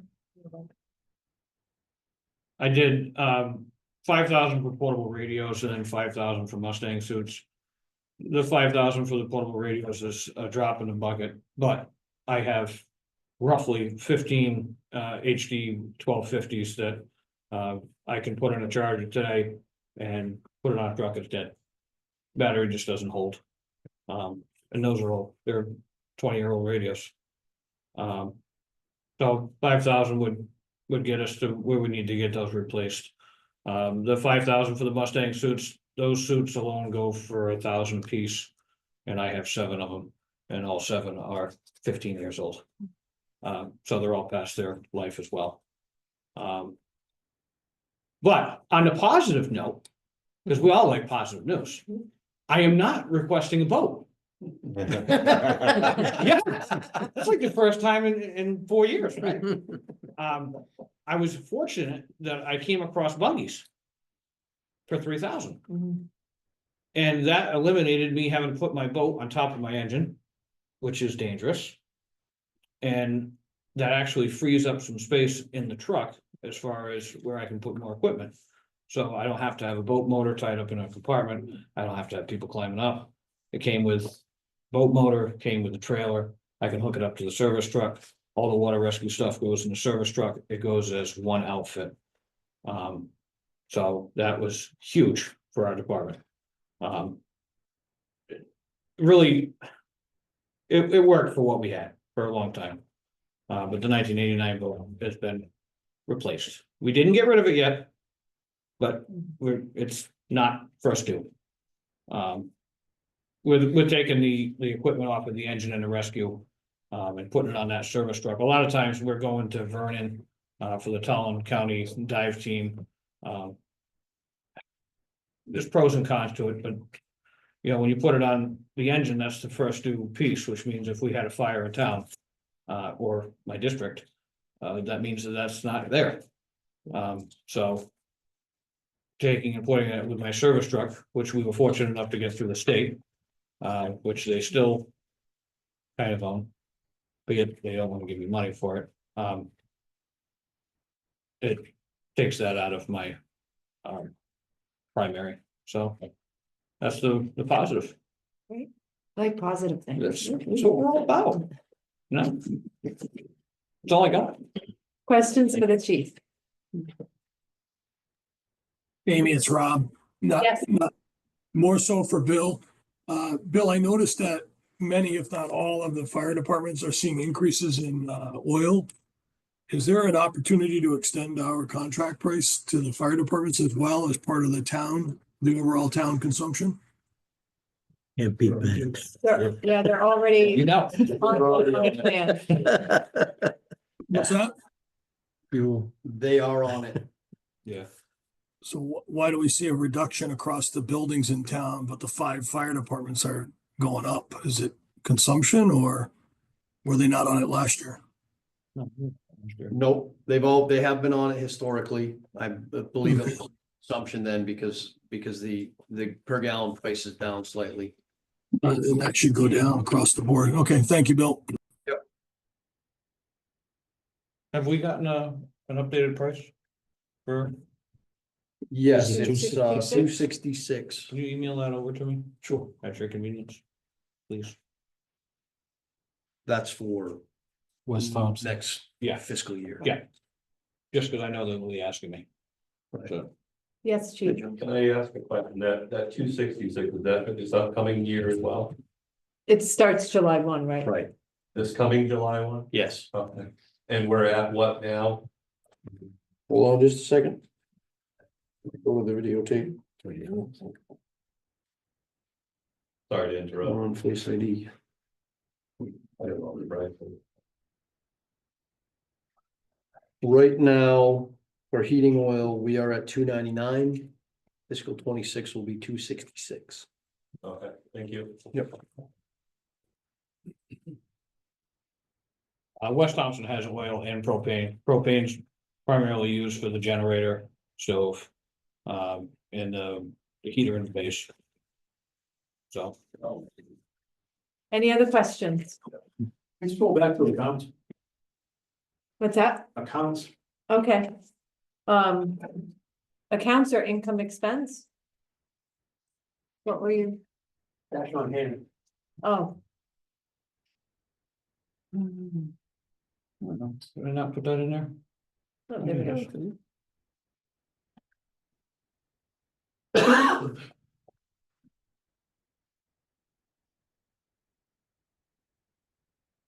The chief's account, we keep that at 500, that's for, same as what John had. Meant that if I have to take and buy stuff for the firehouse, I can go down and get it. Rock salt. Not about that.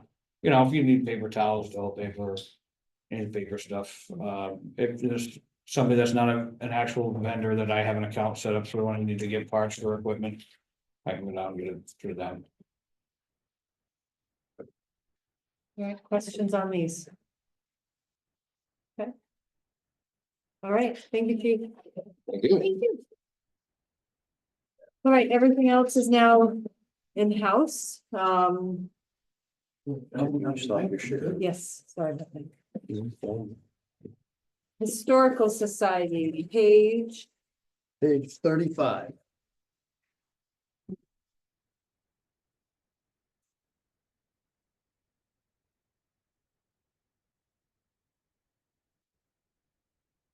Thank you.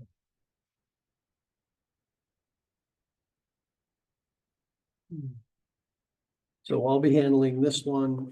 Full disclosure, I'm a member of the board at the Historical Society. The good news is it's not much to talk about because there was no change in the request from prior years. However, Karen and Joe Martino wanted me to share that their intended use for fiscal 2026 for these funds are chimney repairs in the Ellen Larded Museum and replacing the oil tank in the old town hall.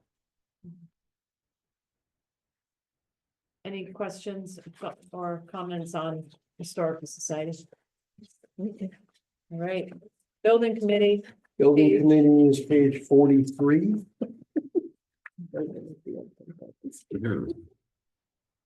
Again, although not a member of the building committee, I have the pleasure of hanging out with them every month. There's really no change to their budget except for the 4% increase for the recording secretary's wages. Okay. Bill, printing and publication current year, spending a lot more than budgeted and something special happening. Honestly, Steve, that might be, Typo. I'm not sure why that's at 2,500 because there's definitely increased activity related to the projects, although I don't think it's that high. I'll check in. One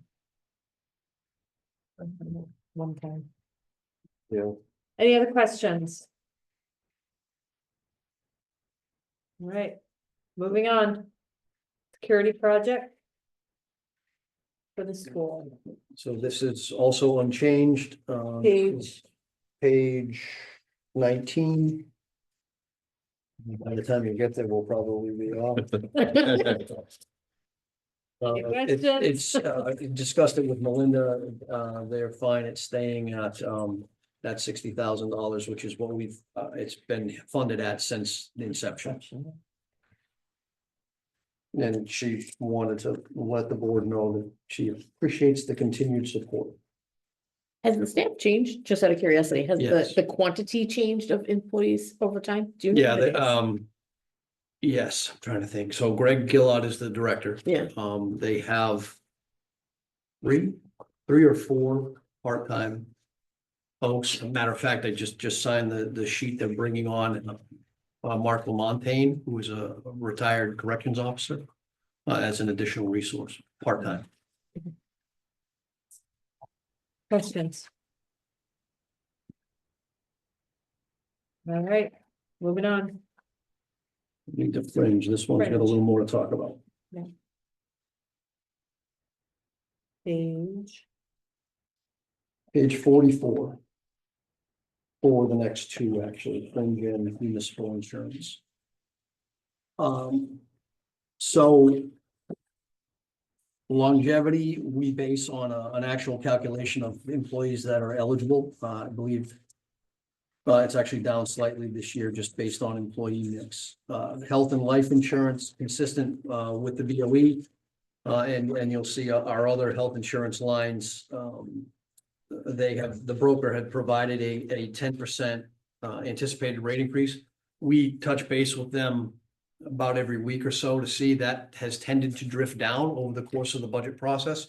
Right now, it's still at the 10%, but I would anticipate seeing that coming down. They had hinted it may land somewhere between 7% and 9%, but that was tentative. The pension line, the contribution rate is set by the state.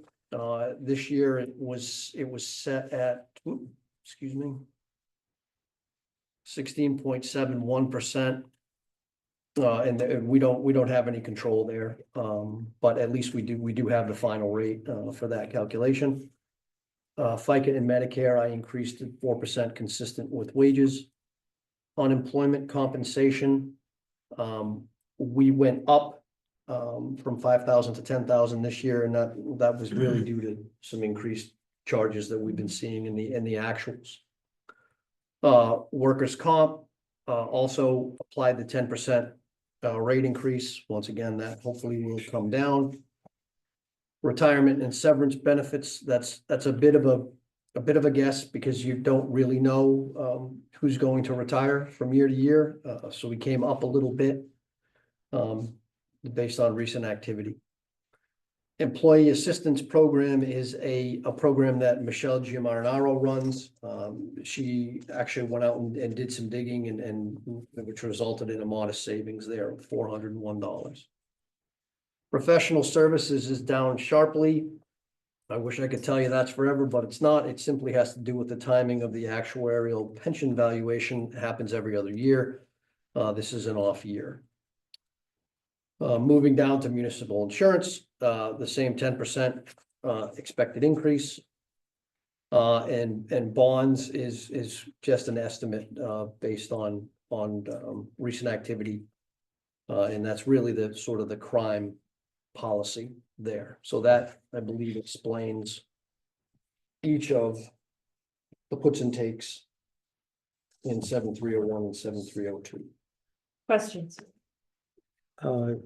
When do you expect final numbers? I know as we go through the budget process. Last year, we got them, it was, I want to say it was around the third week of March. It was right as this board was wrapping up. And what was interesting last year is if they gave us their final numbers, I want to say it was 5%. But what was interesting is it evolved, it developed downward from there, and in actuals, we actually saw it was closer to 1. Wow. So it was a surprise, but we'll take it. So who knows? But this is the most recent number from talking to HDC. Okay. But that's why I have some of them shaded yellow, so we can come back and. Bill, what does the medical insurance, what's a family plan cost, an individual plan cost? Just roughly. It's high 30s 30 for a grand. family. It's closer to 40. It's 38, 37, 38. And for an individual? It's right around 16 or 17, and the single plus one, that middle bucket. Yeah. It's closer to the family plan than you would think. It's not much of a savings, unfortunately. Another comment there. I should have said this when I was talking about it. Health and life insurance, you'll notice it's up more than the 10%. That's because we actually have two new employees on coverage. It's if you saw the note. So that explains the change between 10 and the 17.6.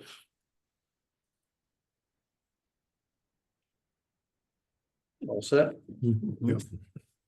Moving on to capital and transfers, we covered a lot of this with Joe the other night. However, there were a couple of items, one new one, and a few that didn't apply to Joe. Town hall security cameras, I think we talked about, those are the requirements, the requirement for the cameras on the ballot box out here. The yellow highlighted items, a request to replace the town hall map printer. If you've ever been in the break room up on the second floor across from the assessor's office, there's this, looks like a blueprint machine. It's proven to be unreliable and those are actually incredibly expensive, but Paul feels that that's way more than we need for the town, so he was able to find a smaller, what the heck did he call it? Did I put it in the notes? No. He had a name for the type of printer. I want to say dot matrix, but I'd really be dating myself there. Don't go there. The hallway locker painting, Yeah, Can we get not? that done this year. That's a biggie, but unfortunately, so if you'll recall, the board had earmarked 25,000 of the municipal repair fund last year. The intention was to put another 25,000 in for this year. Bill Birch, in anticipation of that, because they're up against their accreditation deadline, he had the prices rerun, and much like we saw when we talk about paving the town hall parking lot, the price increase was stunning. So that's what it would take to, in addition to the 25. We're talking 88,000. I'm talking 88,000, yes. Yeah. How much would it cost to replace? They're it? actually exploring replacing it versus painting it, yes. But But unfortunately. I mean, usually you can replace just the front. Yeah. The doors. We could definitely. Versus we could the definitely ask units. Moving down. give it a Should have just gave them the money last year. Just want to give them a facelift. Facelift, yeah, right. We've been done with, Right. we've saved 30,000. But no, we've done it in the past, and it's much, yeah. Moving down to transfers, paving, Joe has requested $740,000. I think he gave us a rundown of the streets that he was hoping to do. What do we anticipate from the state, LoSiP and so Um, forth? So just one moment as I go down here to my little paving analysis. So this is our expectation for fiscal 2026. We're expecting essentially the same amount. This number actually just came in yesterday, the 76,733. So we are expecting the sum of these, which is 461,000. So we're looking at 1,000,002, which is Right. basically was the recommendation, if I recall, Amy. Yes. That's why the 740 is Yeah, okay. what it is. Thank you. And that would leave us with an estimated 434,000 at the end of fiscal 2026.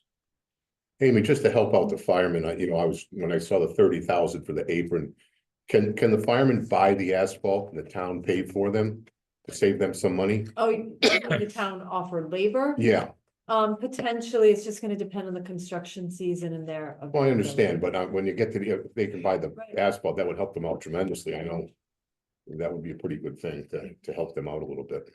Yeah, usually we get the asphalt at the town cost. That's right, and that would really save them some money. Yeah. In between jobs or something. I mean, that's maybe a day or two job, I would think. Yeah. There's something to think about. Yeah, no, absolutely. Good idea, Brian. So Shouldn't listen, Miss McDonald's. when we combine capital and transfers, we're at a total of 1,000,006 on this one page. Yeah. Any other questions there? I don't know, 1,000,006 seems pretty reasonable. Or I'm tired. That's 1 mil. Yeah. Ain't gonna happen. If the board is all set, moving on to debt. Page 45, we can just look at the screen. So the main item here is we have issuance costs for the bands for HVAC and the refinancing of the school track and school security. As I mentioned earlier, they're estimated at 30,600. Those bands will have interest of 245,500. And then the other retirements that you see here are just the normal retirements that we have scheduled. Can you blow that up a Yeah, little bit? sure. Thank you. Okay, You can't. you're, print you're that. talking funding now for bonding? I Yes, thought we addressed that issue last year. so we did, but the HVAC borrowing has not happened yet. I delayed the HVAC borrowing, so we wouldn't. be I paying- understand that, but it was my understanding we were gonna try to include the funding into the bond itself. So what we are doing is we are using short-term bond anticipation notes. Now to we fund. are, I understand No, that. we did yeah. initially, and we are refinancing the two that we did. Well, it was actually one, but it was security and the track. We will be paying that down by the $400,000 grant that the town won. And the remaining balance on those will be rolled into the bands for the HVAC project. When that gives us a year to run the HVAC program, and then at that point, we will actually refinance those into a bond. Okay, So it's a similar approach to last year, and it did result in some interest savings because things went a little bit more slowly than we had hoped on HVAC, so we delayed the borrowing. However, as Melinda mentioned in her report, it's humming along now. Those guys are up there wailing away this week. so you're gonna fund it with short-term bonds, and Right, then at and the end of then- the project, Right, because we don't know exactly where it will shake out. Thank And you. that's something that I've been working with. Matter of fact, I was talking to Barry Bernabe from Phoenix, our advisors today. And I think I mentioned in my report, he'll have the interest, the expected interest rate for us on Monday. Any questions Deb? on debt? Any other questions? All right, last item. Moving Contingency. on to contingency, Page favorite line. Page 46. Placing it by 10. I increased it by $10,000. I think I would entertain going higher. That'd be great. Or lower. Or lower if. Or lower. if needed. I'm pretty liberal, but I'm gonna be a little tough on some things. Just to remind the board, we were looking good for a while there on contingency. I was hoping that we might make it through the year and have a good chunk of that falling to surplus. However, unfortunately, we're probably gonna have to move that money for salt and salt and overtime, frankly, for the I think guys. Putnam's 100,000 short on the salt. Yeah, we on were their- expecting yeah. 70. They're about 100,000. any chance of selling salt at double the price? Didn't Joe say that we're Yeah, we're sitting the only pretty? ones that have it, right?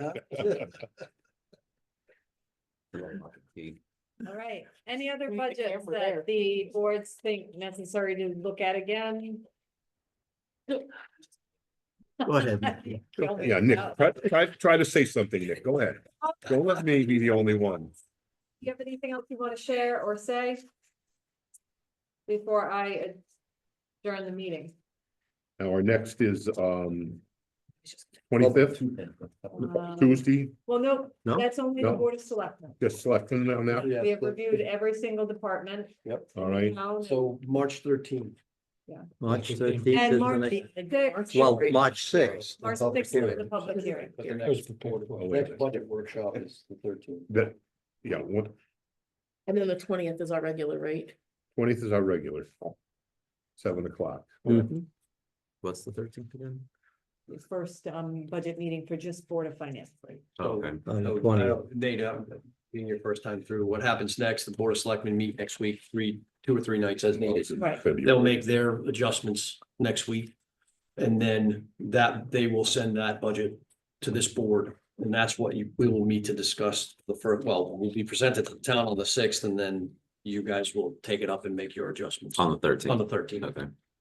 March We will 13th. We'll begin on the 13th. 13th, yeah. Then we do a regular meeting on the Yeah. 20th. Okay. Yeah, And then it starts with until we can all agree, Right. which right. sometimes adds more. So more, 13th, more. 20, 27th right now, And then correct. we might take it outside. 13th, 20, 20, 24, 27. 24, Yep, the Monday, yep.